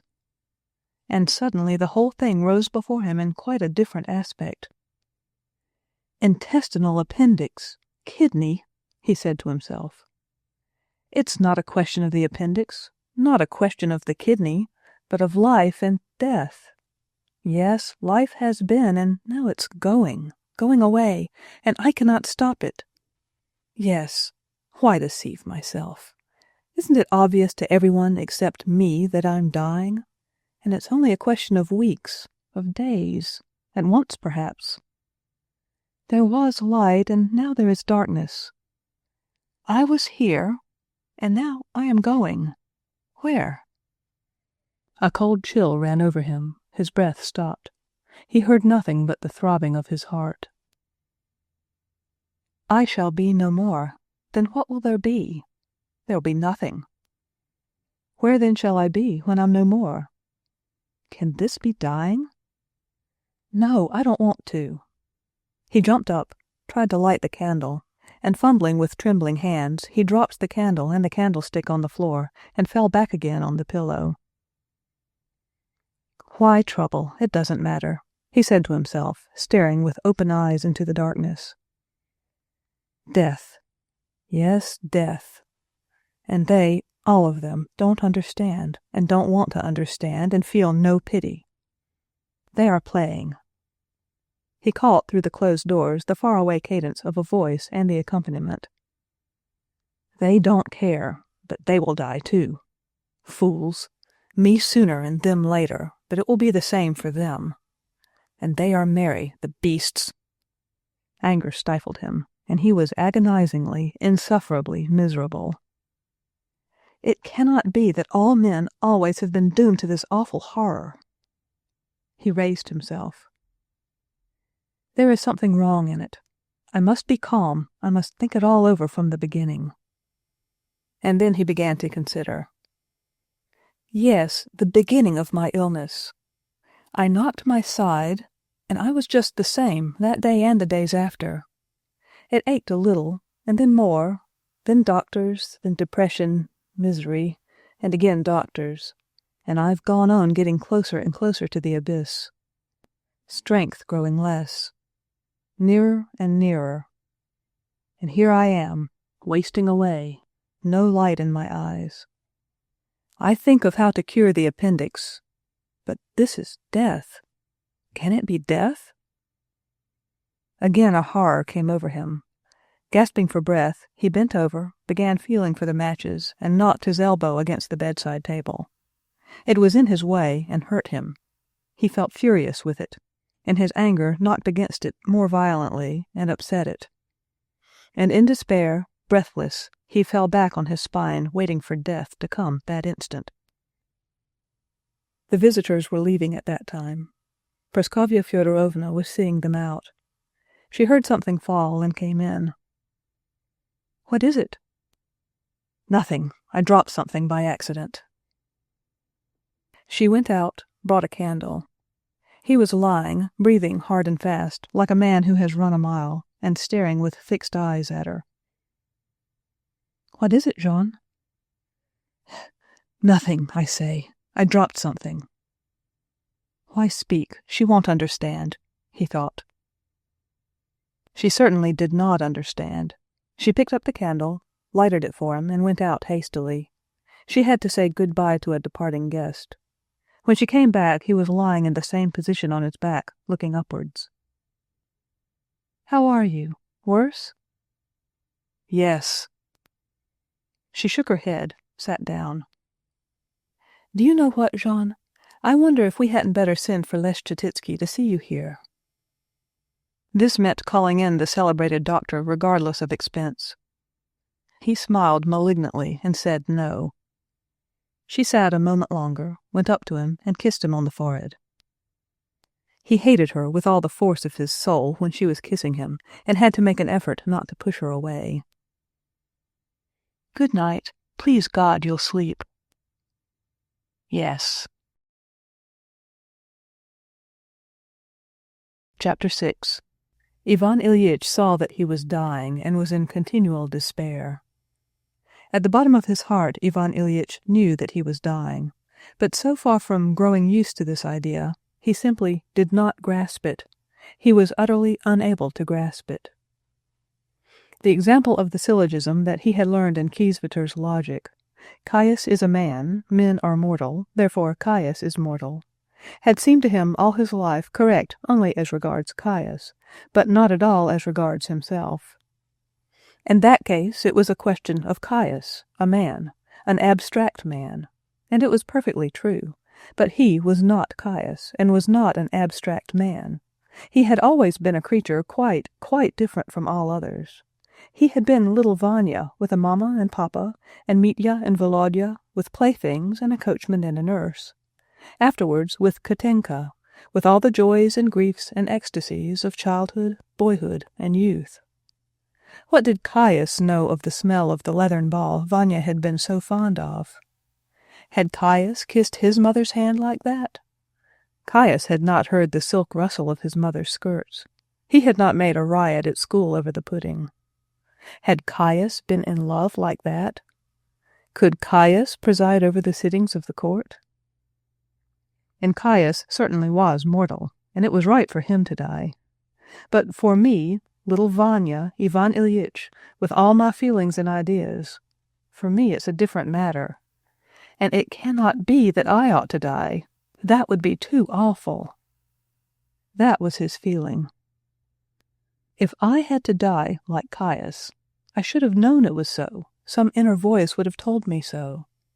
But there was nothing of the sort in me, and I and all my friends, we felt that it was not at all the same as with Caius.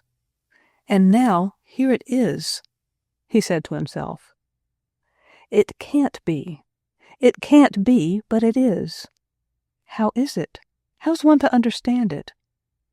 And he could not conceive it, and tried to drive away this idea as false, incorrect, and morbid, and to supplant it by other, correct, healthy ideas. But this idea, not as an idea merely, but as it were an actual fact, came back again and stood confronting him. And to replace this thought, he called up other thoughts, one after another, in the hope of finding support in them. He tried to get back into former trains of thought, which in old days had screened off the thought of death. But strange to say, all that had in old days covered up, obliterated the sense of death, could not now produce the same effect. Latterly, Ivan Ilyich spent the greater part of his time in these efforts to restore his old trains of thought which had shut off death. At one time he would say to himself, "I'll put myself into my official work. Why, I used to live in it." And he would go to the law courts, banishing every doubt.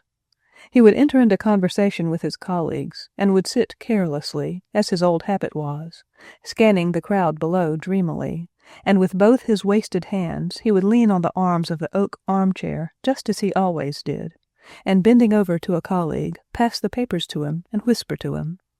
Then suddenly dropping his eyes and sitting up straight, he would pronounce the familiar words that opened the proceedings. But suddenly, in the middle, the pain in his side, utterly regardless of the stage he had reached in his conduct of the case, began its work. It riveted Ivan Ilyitch's attention. He drove away the thought of it, but it still did its work.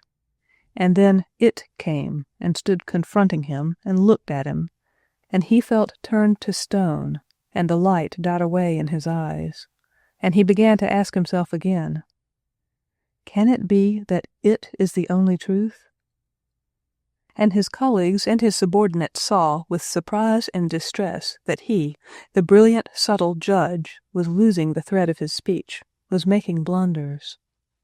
He shook himself, tried to regain his self-control, and got somehow to the end of the sitting, and went home with the painful sense that his judicial labors could not, as of old, hide from him what he wanted to hide, that he could not, by means of his official work, escape from it. And the worst of it was that it drew him to itself, not for him to do anything in particular, but simply for him to look at it straight in the face, to look at it, and, doing nothing, suffer unspeakably. And to save himself from this, Ivan Ilyich sought amusements, other screens, and these screens he found, and for a little while they did seem to save him. But soon again they were not so much broken down as let the light through, as though it pierced through everything, and there was nothing that could shut it off. Sometimes during those days he would go into the drawing-room he had furnished, that drawing-room where he had fallen, for which, how bitterly ludicrous it was for him to think of it, for the decoration of which he had sacrificed his life, for he knew that it was that bruise that had started his illness. He went in and saw that the polished table had been scratched by something. He looked for the cause, and found it in the bronze clasps of the album, which had been twisted on one side. He took up the album, a costly one, which he had himself arranged with loving care, and was vexed at the carelessness of his daughter and her friends. Here a page was torn, here the photographs had been shifted out of their places. He carefully put it to rights again, and bent the clasp back. Then the idea occurred to him to move all this etablissement of the albums to another corner where the flowers stood. He called the footman, or his daughter or his wife came to help him. They did not agree with him, contradicted him. He argued, got angry. But all that was very well, since he did not think of it. It was not in sight. But then his wife would say, as he moved something himself, "Do let the servants do it, you'll hurt yourself again." And all at once it peeped through the screen. He caught a glimpse of it. He caught a glimpse of it, but still he hoped it would hide itself. Involuntarily, though, he kept watch on his side. There it is just the same still, aching still. And now he cannot forget it, and it is staring openly at him from behind the flowers. What's the use of it all? And it's the fact that here, at that curtain, as if it had been storming a fort, I lost my life. Is it possible? How awful and how silly! It cannot be. It cannot be, and it is. He went into his own room, lay down, and was again alone with it. Face to face with it, and nothing to be done with it. Nothing but to look at it and shiver. Chapter 7. How it came to pass during the 3rd month of Ivan Ilyitch's illness, it would be impossible to say, for it happened little by little, imperceptibly. But it had come to pass that his wife and his daughter and his son and their servants, and their acquaintances and the doctors, and most of all, he himself, all were aware that all interest in him for other people consisted now in the question how soon he would leave his place empty, free the living from the constraint of his presence, and be set free himself from his sufferings. He slept less and less. They gave him opium and began to inject morphine. But this did not relieve him. The dull pain he experienced in the half-asleep condition at first only relieved him as a change, but then it became as bad, or even more agonizing, than the open pain. He had special things to eat prepared for him according to the doctor's prescriptions, but these dishes became more and more distasteful, more and more revolting to him.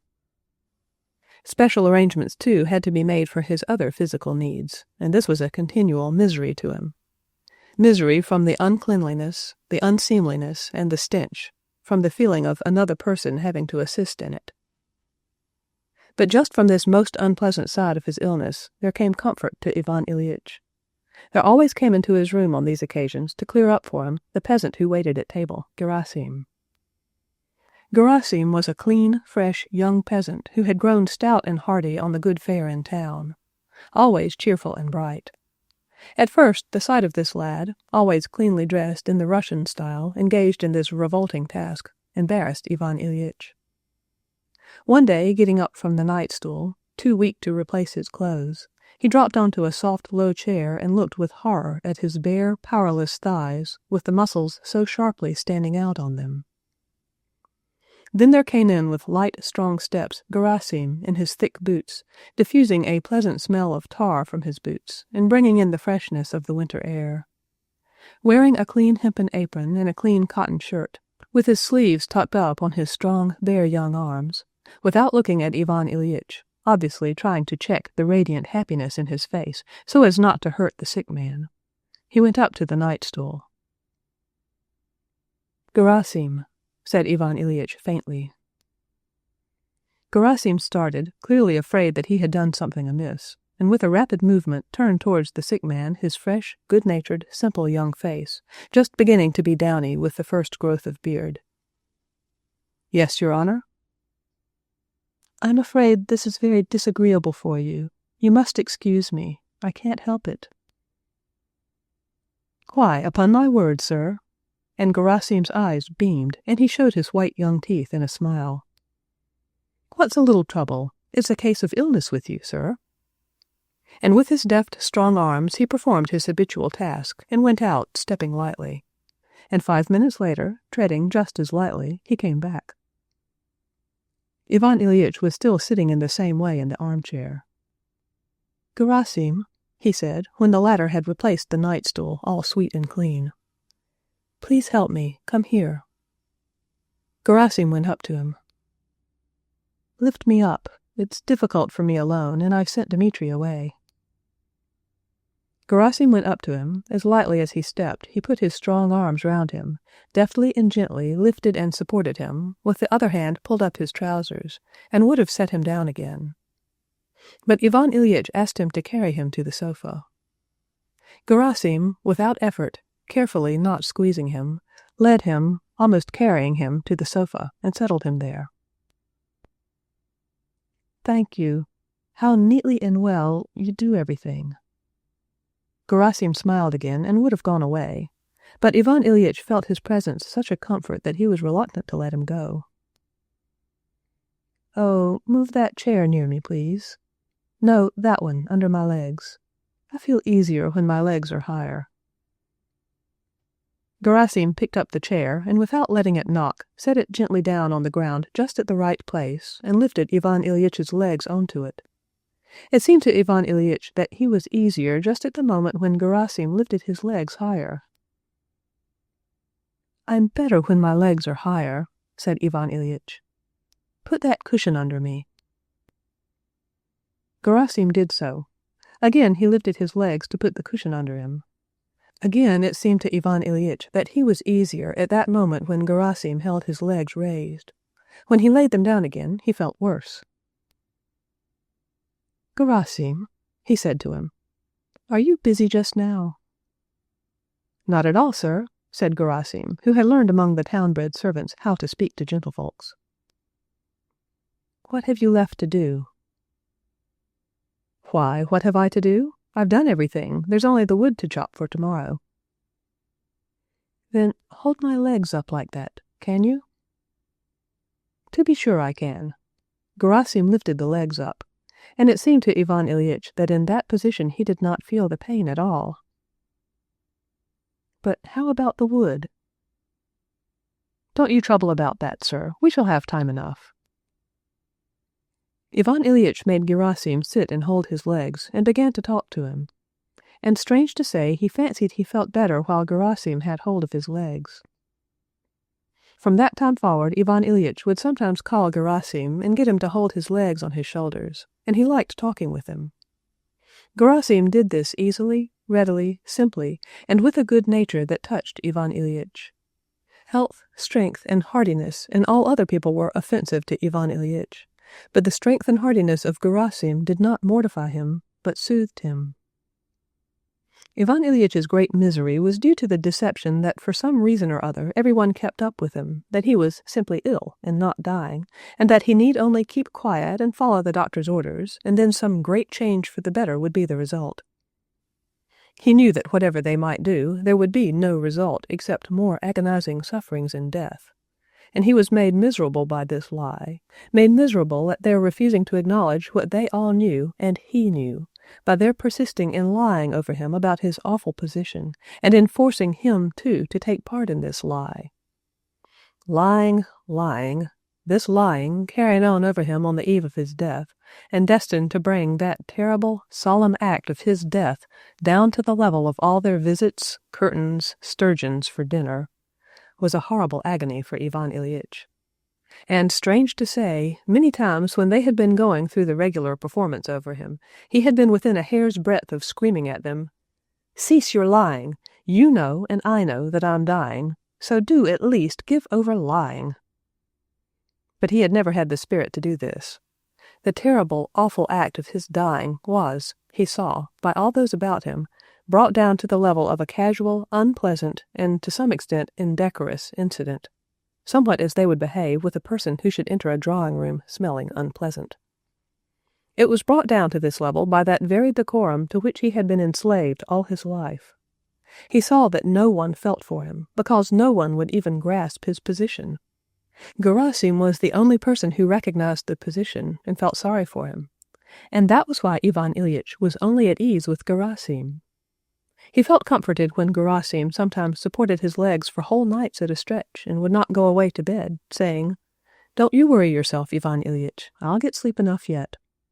Or, when suddenly dropping into the familiar peasant forms of speech, he added, "If thou weren't sick, but as 'tis, 'twould be strange if I didn't wait on thee." Gerasim alone did not lie. Everything showed clearly that he alone understood what it meant and saw no necessity to disguise it, and simply felt sorry for his sick, wasting master. He even said this once straight out when Ivan Ilyich was sending him away. "We shall all die, so what's a little trouble?" he said, meaning by this to express that he did not complain of the trouble just because he was taking this trouble for a dying man. And he hoped that for him, too, someone would be willing to take the same trouble when his time came. Apart from this deception, or in consequence of it, what made the greatest misery for Ivan Ilyich was that no one felt for him as he would have liked them to feel for him. At certain moments, after prolonged suffering, Ivan Ilyich, ashamed as he would have been to own it, longed more than anything for someone to feel sorry for him, as for a sick child. He longed to be petted, kissed, and wept over, as children are petted and comforted. He knew that he was an important member of the law courts, that he had a beard turning gray, and that therefore it was impossible. But still he longed for it. And in his relations with Gerasim there was something approaching to that. And that was why being with Gerasim was a comfort to him. Ivan Ilyich longs to weep, longs to be petted and wept over. And then there comes in a colleague, Shebek, and instead of weeping and being petted, Ivan Ilyich puts on his serious, severe, earnest face, and from mere inertia gives his views on the effect of the last decision in the Court of Appeal, and obstinately insists upon them. This falsity around him and within him did more than anything to poison Ivan Ilyitch's last days. Chapter 8. It was morning. All that made it morning for Ivan Ilyich was that Gerasim had gone away and Pyotr the footman had come in. He had put out the candles, opened one of the curtains, and begun surreptitiously setting the room to rights. Whether it were morning or evening, Friday or Sunday, it all made no difference. It was always just the same thing. Gnawing, agonizing pain never ceasing for an instant. The hopeless sense of life always ebbing away, but still not yet gone. Always swooping down on him that fearful, hated death, which was the only reality, and always the same falsity. What were days, or weeks, or hours of the day to him? "Will you have tea, sir?" He wants things done in their regular order. In the morning the family should have tea, he thought, and only said, "No." "Would you care to move on to the sofa?" He wants to make the room tidy, and I'm in his way. I'm uncleanness, disorder, he thought, and only said, "No, leave me alone." The servant still moved busily about his work. Ivan Ilyich stretched out his hand. Pyotr went up to offer his services. "What can I get you?" "My watch." Pyotr got out the watch, which lay just under his hand, and gave it him. 8:30. Are they up?" "Not yet, sir. Vladimir Ivanovitch," that was his son, "has gone to the high school, and Praskovya Fyodorovna gave orders that she was to be waked if you asked for her. Shall I send word?" "No, no need. Should I try some tea?" he thought. "Yes, tea. Bring it." Pyotr was on his way out. Ivan Ilyich felt frightened of being left alone. How keep him? Oh, the medicine. "Pyotr, give me my medicine." Oh, well, maybe medicine may still be some good. He took the spoon, drank it. No, it does no good. It's all rubbish, deception, he decided, as soon as he tasted the familiar, mawkish, hopeless taste. No, I can't believe it now. But the pain, why this pain, if it would only cease for a minute? And he groaned. Pyotr turned round. "No, go on. Bring the tea." Pyotr went away. Ivan Ilyich, left alone, moaned, not so much from the pain, awful as it was, as from misery. Always the same thing again and again, all these endless days and nights. If it would only be quicker. Quicker to what? Death, darkness. No, no, anything better than death. When Pyotr came in with the tea on a tray, Ivan Ilyich stared for some time absent-mindedly at him, not grasping who he was and what he wanted. Pyotr was disconcerted by this stare, and when he showed he was disconcerted, Ivan Ilyich came to himself. "Oh, yes," he said. "Tea. Good. Set it down. Only help me to wash and put on a clean shirt." And Ivan Ilyich began his washing. He washed his hands slowly, and then his face, cleaned his teeth, combed his hair, and looked in the looking-glass. He felt frightened at what he saw, especially at the way his hair clung limply to his pale forehead. When his shirt was being changed, he knew he would be still more terrified if he glanced at his body, and he avoided looking at himself. But at last it was all over. He put on his dressing gown, covered himself with a rug, and sat in the armchair to drink his tea. For one moment he felt refreshed. But as soon as he began to drink the tea, again there was the same taste, the same pain. He forced himself to finish it, and lay down, stretching out his legs. He lay down and dismissed Pyotr. Always the same. A gleam of hope flashes for a moment, and then again the sea of despair roars about him again, and always pain, always heartache, and always the same thing.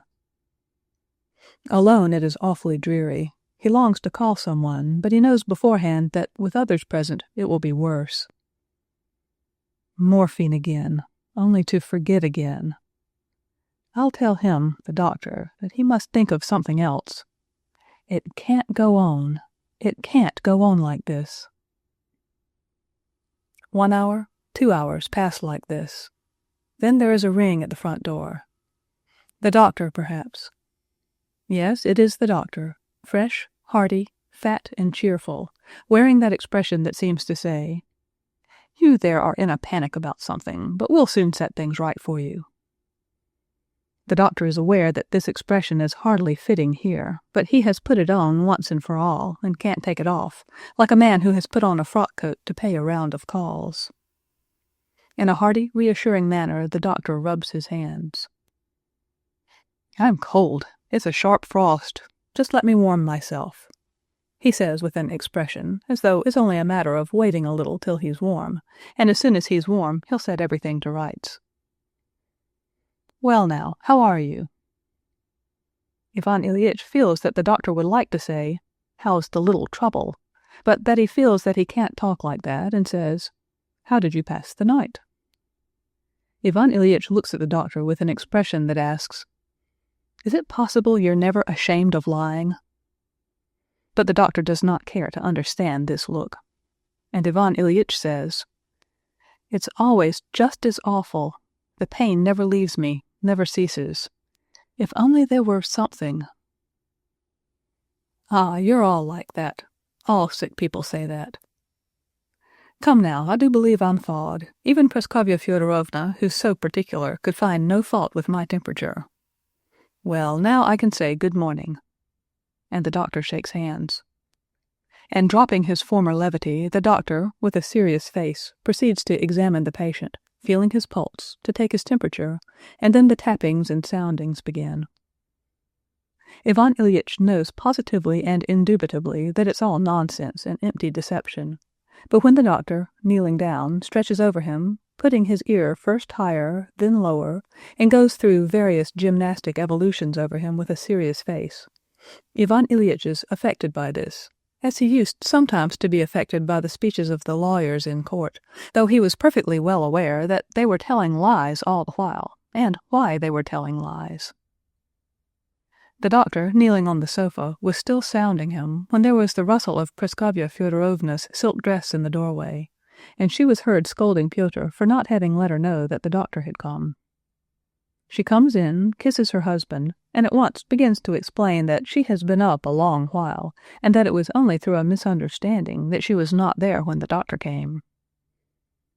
Ivan Ilyich looks at her, scans her all over, and sets down against her whiteness and plumpness, and the cleanness of her hands and neck, and the glossiness of her hair, and the gleam full of life in her eyes. With all the force of his soul, he hates her. And when she touches him, it makes him suffer from the thrill of hatred he feels for her. Her attitude to him and his illness is still the same. Just as the doctor had taken up a certain line with the patient which he was now not able to drop, so she, too, had taken up a line with him, that he was not doing something he ought to do, and was himself to blame, and she was lovingly reproaching him for his neglect, and she could not now get out of this attitude. "Why, you know he won't listen to me. He doesn't take his medicine at the right times. And what's worse still, he insists on lying in a position that surely must be bad for him, with his legs in the air." She described how he made Gerasim hold his legs up. The doctor smiled with kindly condescension that said, "Oh, well, it can't be helped. These sick people do take up such foolish fancies, but we must forgive them." When the examination was over, the doctor looked at his watch, and then Praskovya Fyodorovna informed Ivan Ilyich that it must, of course, be as he liked, but she had sent today for a celebrated doctor, and that he would examine him and have a consultation with Mihail Danilevitch. That was the name of their regular doctor. "Don't oppose it now, please. This I'm doing entirely for my own sake," she said ironically, meaning it to be understood that she was doing it all for his sake, and was only saying this to give him no right to refuse her request. He lay silent, knitting his brows. He felt that he was hemmed in by such a tangle of falsity that it was hard to disentangle anything from it. Everything she did for him was entirely for her own sake, and she told him she was doing for her own sake what she actually was doing for her own sake, as something so incredible that he would take it as meaning the opposite. At 11:30 the celebrated doctor came. Again came the sounding, and then grave conversation in his presence and in the other room about the kidney and the appendix, and questions and answers, with such an air of significance, that again, instead of the real question of life and death, which was now the only one that confronted him, the question that came uppermost was of the kidney and the appendix, which were doing something not as they ought to do, and were, for that reason, being attacked by Mihail Danilevitch and the celebrated doctor, and forced to mend their ways. The celebrated doctor took leave of him with a serious, but not a hopeless face. And to the timid question that Ivan Ilyich addressed to him while he lifted his eyes, shining with terror and hope, up towards him, was there a chance of recovery? He answered that he could not answer for it, but that there was a chance. The look of hope with which Ivan Ilyich watched the doctor out was so piteous that, seeing it, Praskovya Fyodorovna positively burst into tears as she went out of the door to hand the celebrated doctor his fee in the next room. The gleam of hope kindled by the doctor's assurance did not last long. Again the same room, the same pictures, the curtains, the wallpaper, the medicine bottles, and, ever the same, his aching, suffering body. And Ivan Ilyich began to moan. They gave him injections, and he sank into oblivion. When he waked up, it was getting dark. They brought him his dinner. He forced himself to eat some broth. And again, everything the same. And again the coming night. After dinner at 7 o'clock, Praskovya Fyodorovna came into his room, dressed as though to go to a soirée, with her full bosom laced in tight, and traces of powder on her face. She had, in the morning, mentioned to him that they were going to the theater. Sarah Bernhardt was visiting the town, and they had a box which he had insisted on their taking. By now he had forgotten about it, and her smart attire was an offense to him. But he concealed this feeling when he recollected that he had himself insisted on their taking a box and going, because it was an aesthetic pleasure, beneficial and instructive for the children. Praskovya Fyodorovna came in satisfied with herself, but yet with something of a guilty air. She sat down, asked how he was, as he saw, simply for the sake of asking, and not for the sake of learning anything, knowing indeed that there was nothing to learn, and began telling him how absolutely necessary it was, how she would not have gone for anything, but the box had been taken, and Ellen, their daughter, and Petrushef, the examining lawyer, the daughter's suitor, were going, and that it was out of the question to let them go alone, but that she would have liked much better to stay with him, if only he would be sure to follow the doctor's prescription while she was away. Oh, and Fyodor Dmitrievitch, the suitor, would like to come in. May he? And Lisa? Yes, let them come in. The daughter came in full dress, her fresh young body bare, while his body made him suffer so. But she made a show of it. She was strong, healthy, obviously in love, and impatient of the illness, suffering, and death that hindered her happiness. Fyodor Dmitrievitch came in too in evening dress, his hair curled à la Capoule, with his long sinewy neck tightly fenced round by a white collar, with his vast expanse of white chest and strong thighs displayed in narrow black trousers, with one white glove in his hand, and a crush opera hat. Behind him crept in unnoticed the little high school boy in his new uniform, poor fellow, in gloves and with that awful blue ring under his eyes that Ivan Ilyich knew the meaning of. He always felt sorry for his son, and pitiable indeed was his scared face of sympathetic suffering. Except Gerasim, Ivan Ilyich fancied that Volodya was the only one that understood and was sorry. They all sat down. Again they asked how he was. A silence followed. Lisa asked her mother about the opera glass. An altercation ensued between the mother and daughter as to who had taken it and where it had been put. It turned into an unpleasant squabble. Fyodor Dmitrievitch asked Ivan Ilyich whether he had seen Sarah Bernhardt. Ivan Ilyich could not at first catch the question that was asked him, but then he said, "No, have you seen her before?" "Yes, in Adrienne Lecouvreur." Praskovya Fyodorovna observed that she was particularly good in that part. The daughter made some reply. A conversation sprang up about the art and naturalness of her acting, that conversation that is continually repeated and always the same. In the middle of the conversation, Fyodor Dmitrievitch glanced at Ivan Ilyich and relapsed into silence. The others looked at him and became mute too. Ivan Ilyich was staring with glittering eyes straight before him, obviously furious with them. This had to be set right, but it could not anyhow be set right. This silence had somehow to be broken. No one would venture on breaking it, and all began to feel alarmed that the decorous deception was somehow breaking down, and the facts would be exposed to all. Lisa was the first to pluck up courage. She broke the silence. She tried to cover up what they were all feeling, but inadvertently she gave it utterance. "If we are going, though, it's time to start," she said, glancing at her watch, a gift from her father, and with a scarcely perceptible meaning smile to the young man, referring to something only known to themselves, she got up with a rustle of her skirts.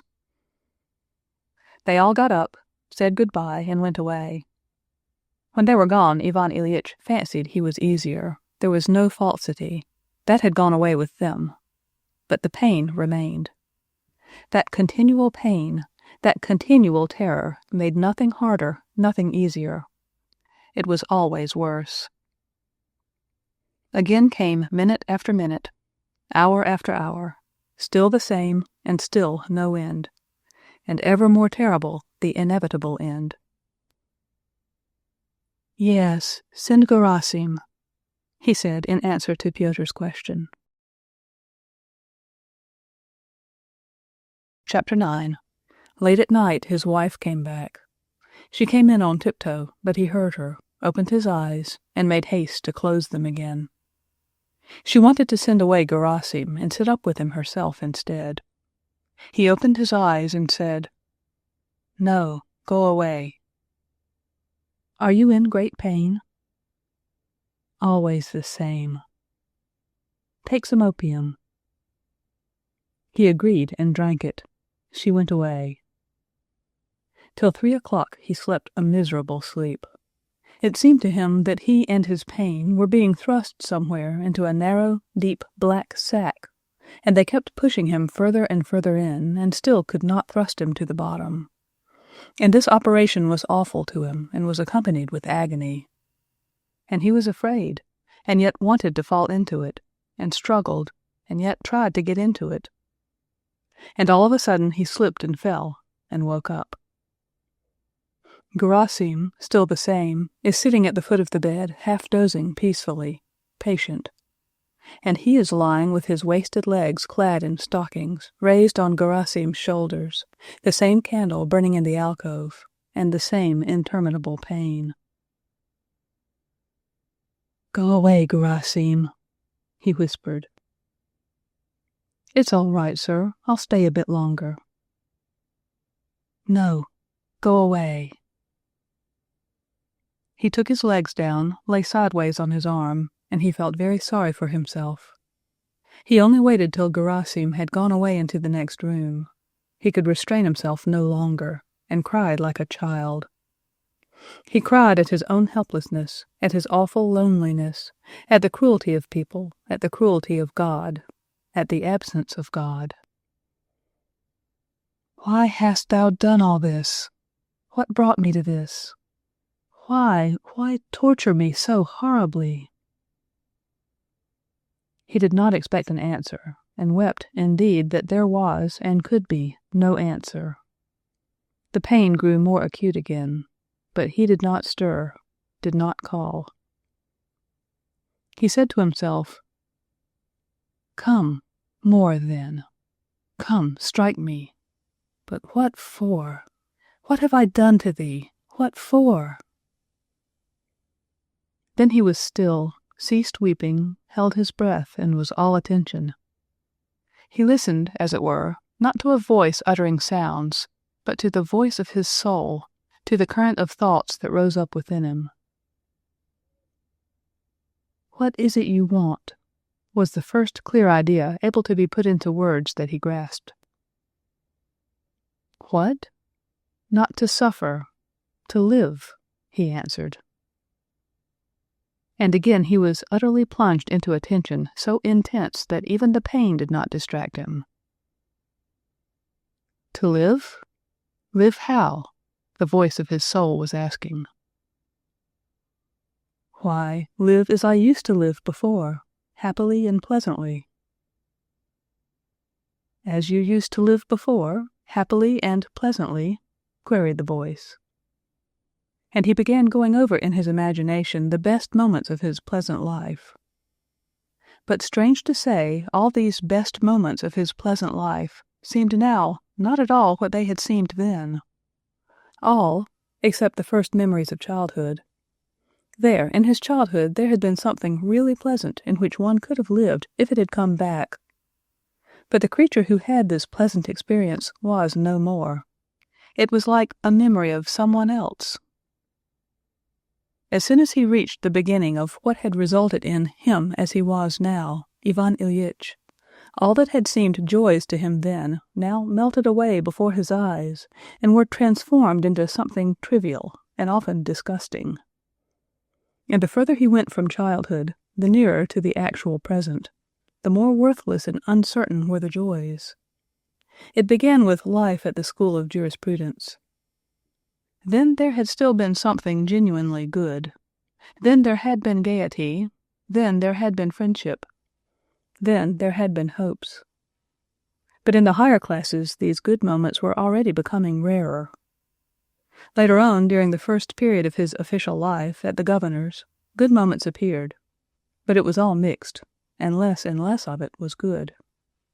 And further on, even less was good, and the further he went, the less good there was. His marriage, as gratuitous as the disillusion of it, and the smell of his wife's breath, and the sensuality, the hypocrisy, and that deadly official life, and anxiety about money, and so for 1 year, and 2, and 10, and 20, and always the same thing. And the further he went, the more deadly it became. As though I had been going steadily downhill, imagining that I was going uphill. So it was, in fact. In public opinion, I was going uphill, and steadily as I got up it, life was ebbing away from me. And now the work's done. There's only to die. But what is this? What for? It cannot be. It cannot be that life has been so senseless, so loathsome. And if it really was so loathsome and senseless, then why die, and die in agony? There's something wrong. Can it be I have not lived as one ought? Suddenly came into his head. But how not so, when I've done everything as it should be done? He said, and at once dismissed this only solution of all the enigma of life and death as something utterly out of the question. What do you want now? To live? Live how? Live as you live at the courts when the usher booms out, "The judge is coming." The judge is coming. The judge is coming, he repeated to himself. Here he is, the judge. But I'm not to blame, he shrieked in fury. What's it for? And he left off crying, and turning with his face to the wall, fell to pondering always on the same question. What for? Why all this horror? But however much he pondered, he could not find an answer. And whenever the idea struck him, as it often did, that it all came of his never having lived as he ought, he thought of all the correctness of his life, and dismissed this strange idea. Chapter 10. Another fortnight had passed. Ivan Ilyich could not now get up from the sofa. He did not like lying in bed, and lay on the sofa. And lying almost all the time facing the wall, in loneliness he suffered all the inexplicable agonies, and in loneliness pondered always that inexplicable question, what is it? Can it be true that it's death? And an inner voice answered, yes, it is true. Why these agonies? And a voice answered, for no reason. Beyond and besides this, there was nothing. From the very beginning of his illness, ever since Ivan Ilyich first went to the doctor's, his life had been split up into two contradictory moods which were continually alternating. One was despair and the anticipation of an uncomprehended and awful death. The other was hope and an absorbed watching over the actual condition of his body. First there was nothing confronting him but a kidney or intestine which had temporarily declined to perform their duties. Then there was nothing but unknown, awful death, which there was no escaping. These two moods had alternated from the very beginning of the illness, but the further the illness progressed, the more doubtful and fantastic became the conception of the kidney, and the more real the sense of approaching death.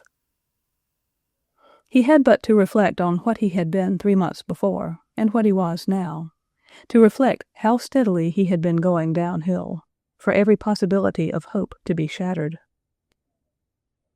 Of late, in the loneliness in which he found himself, lying with his face to the back of the sofa, a loneliness in the middle of a populous town and of his numerous acquaintances and his family, a loneliness than which none more complete could be found anywhere, not at the bottom of the sea, not deep down in the earth.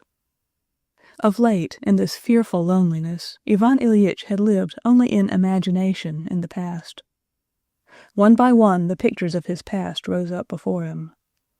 It always began from what was nearest in time and went back to the most remote, to childhood, and rested there. If Ivan Ilyich thought of the stewed prunes that had been offered him for dinner that day, his mind went back to the damp, wrinkled French plum of his childhood, of its peculiar taste and the flow of saliva when the stone was sucked. And along with this memory of a taste, there rose up a whole series of memories of that period. His nurse, his brother, his playthings. I mustn't. It's too painful, Ivan Ilyich said to himself, and he brought himself back to the present. The button on the back of the sofa, and the creases in the morocco. Morocco's dear, and doesn't wear well. There was a quarrel over it. But the morocco was different. And different, too, the quarrel when we tore Father's portfolio and were punished, and Mama brought us the tarts. And again his mind rested on his childhood. And again it was painful, and he tried to drive it away and think of something else. And again at that point, together with that chain of associations, quite another chain of memories came into his heart, of how his illness had grown up and become more acute. It was the same there. The further back, the more life there had been. There had been both more that was good in life and more of life itself. And the two began to melt into one. Just as the pain goes on getting worse and worse, so has my whole life gone on getting worse and worse, he thought. One light spot was there at the back, at the beginning of life, and then it kept getting blacker and blacker and going faster and faster. In inverse ratio to the square of the distance from death, thought Ivan Ilyich. And the image of a stone falling downwards with increasing velocity sank into his soul. Life, a series of increasing sufferings, falls more and more swiftly to the end, the most fearful sufferings. I am falling. He shuddered, shifted himself, would have resisted, but he knew beforehand that he could not resist. And again, with eyes weary with gazing at it, but unable not to gaze at what was before him, he stared at the back of the sofa and waited expecting that fearful fall and shock and dissolution. Resistance is impossible, he said to himself. But if one could at least comprehend what it's for. Even that's impossible. It could be explained if one were to say that I hadn't lived as I ought. But that can't be alleged, he said to himself, thinking of all the regularity, correctness, and propriety of his life. That really can't be admitted, he said to himself, his lips smiling ironically, as though someone could see his smile and be deceived by it. No explanation. Agony, death. What for? Chapter 11. So passed a fortnight. During that fortnight an event occurred that had been desired by Ivan Ilyich and his wife. Petrushchev made a formal proposal. This took place in the evening. Next day Praskovya Fyodorovna went in to her husband, revolving in her mind how to inform him of Fyodor Dmitrievitch's proposal. But that night there had been a change for the worse in Ivan Ilyich. Praskovya Fyodorovna found him on the same sofa, but in a different position. He was lying on his face, groaning, and staring straight before him with a fixed gaze. She began talking of remedies. He turned his stare on her. She did not finish what she had begun saying. Such hatred of her in particular was expressed in that stare. "For Christ's sake, let me die in peace," he said. She would have gone away, but at that moment the daughter came in and went up to say good morning to him. He looked at his daughter just as at his wife, and to her inquiries how he was, he told her dryly that they would soon all be rid of him. Both were silent, sat a little while, and went out. "How are we to blame?" said Lisa to her mother. "As though we had done it. I'm sorry for Papa, but why punish us?" At the usual hour the doctor came. Ivan Ilyich answered, yes, no, never taking his exasperated stare from him, and towards the end he said, "Why, you know that you can do nothing, so let me be." "We can relieve your suffering," said the doctor. "Even that you can't do. Let me be." The doctor went into the drawing-room and told Praskovya Fyodorovna that it was very serious, and that the only resource left them was opium to relieve his sufferings, which must be terrible. The doctor said his physical sufferings were terrible, and that was true. But even more terrible than his physical sufferings were his mental sufferings, and in that lay his chief misery. His moral sufferings were due to the fact that during that night, as he looked at the sleepy, good-natured, broad-cheeked face of Gerasim, the thought had suddenly come into his head, what if, in reality, all my life, my conscious life, has been not the right thing. The thought struck him that what he had regarded before as an utter impossibility, that he had spent his life not as he ought, might be the truth. It struck him that those scarcely detected impulses of struggle within him against what was considered good by persons of higher position, scarcely detected impulses which he had dismissed, that they might be the real thing, and everything else might be not the right thing. And his official work, and his ordering of his daily life and of his family, and these social and official interests, all that might be not the right thing. He tried to defend it all to himself, and suddenly he felt all the weakness of what he was defending, and it was useless to defend it. But if it's so, he said to himself, and I am leaving life with the consciousness that I have lost all that was given me and there's no correcting it, then what? He lay on his back and began going over his whole life entirely anew. When he saw the footman in the morning, then his wife, then his daughter, then the doctor, every movement they made, every word they uttered, confirmed for him the terrible truth that had been revealed to him in the night. In them he saw himself, saw all in which he had lived, and saw distinctly that it was all not the right thing. It was a horrible, vast deception that concealed both life and death. This consciousness intensified his physical agonies, multiplied them tenfold. He groaned and tossed from side to side and pulled at the covering over him. It seemed to him that it was stifling him and weighing him down, and for that he hated them. They gave him a big dose of opium. He sank into unconsciousness, but at dinner-time the same thing began again. He drove them all away and tossed from side to side. His wife came to him and said, "Jean, darling, do this for my sake." "For my sake?" "It can't do harm, and it often does good. Why, it's nothing, and often in health, people—" He opened his eyes wide. "What, take the sacrament? What for? No. Besides—" She began to cry. "Yes, my dear? I'll send for our priest. He's so nice." "All right, very well," he said. When the priest came and confessed him, he was softened, felt as it were a relief from his doubts, and consequently from his sufferings, and there came a moment of hope. He began once more thinking of the intestinal appendix and the possibility of curing it. He took the sacrament with tears in his eyes. When they laid him down again after the sacrament for a minute, he felt comfortable, and again the hope of life sprang up. He began to think about the operation which had been suggested to him. "To live, I want to live," he said to himself. His wife came in to congratulate him. She uttered the customary words and added, "It's quite true, isn't it, that you're better?" Without looking at her, he said, "Yes." Her dress, her figure, the expression of her face, the tone of her voice, all told him the same. Not the right thing.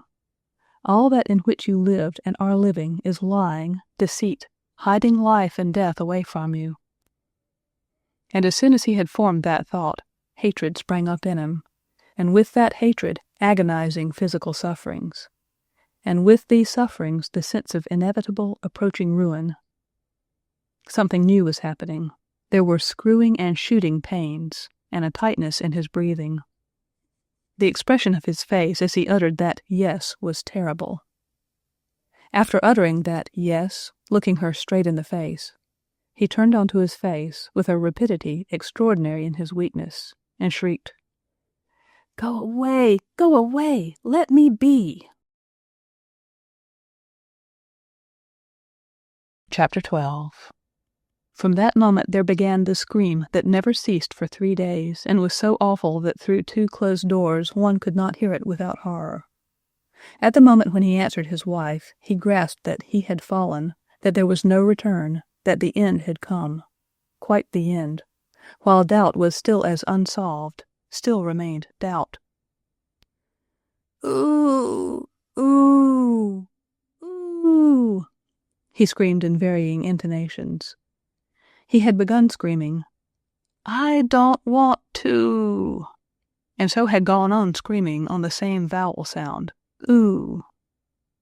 All those 3 days, during which time did not exist for him, he was struggling in that black sack into which he was being thrust by an unseen, resistless force. He struggled as the man condemned to death struggles in the hands of the executioner, knowing that he cannot save himself. And every moment he felt that, in spite of all his efforts to struggle against it, he was getting nearer and nearer to what terrified him. He felt that his agony was due both to his being thrust into this black hole, and still more to his not being able to get right into it. What hindered him from getting into it was the claim that his life had been good. That justification of his life held him fast and would not let him get forward, and it caused him more agony than all. All at once some force struck him in the chest, in the side, and stifled his breathing more than ever. He rolled forward into the hole, and there at the end there was some sort of light. It had happened with him as it had sometimes happened to him in a railway carriage, when he had thought he was going forward while he was going back, and all of a sudden recognized his real direction. "Yes, it has all been not the right thing," he said to himself. "But that's no matter." He could do the right thing. "What is the right thing?" he asked himself. And suddenly he became quiet.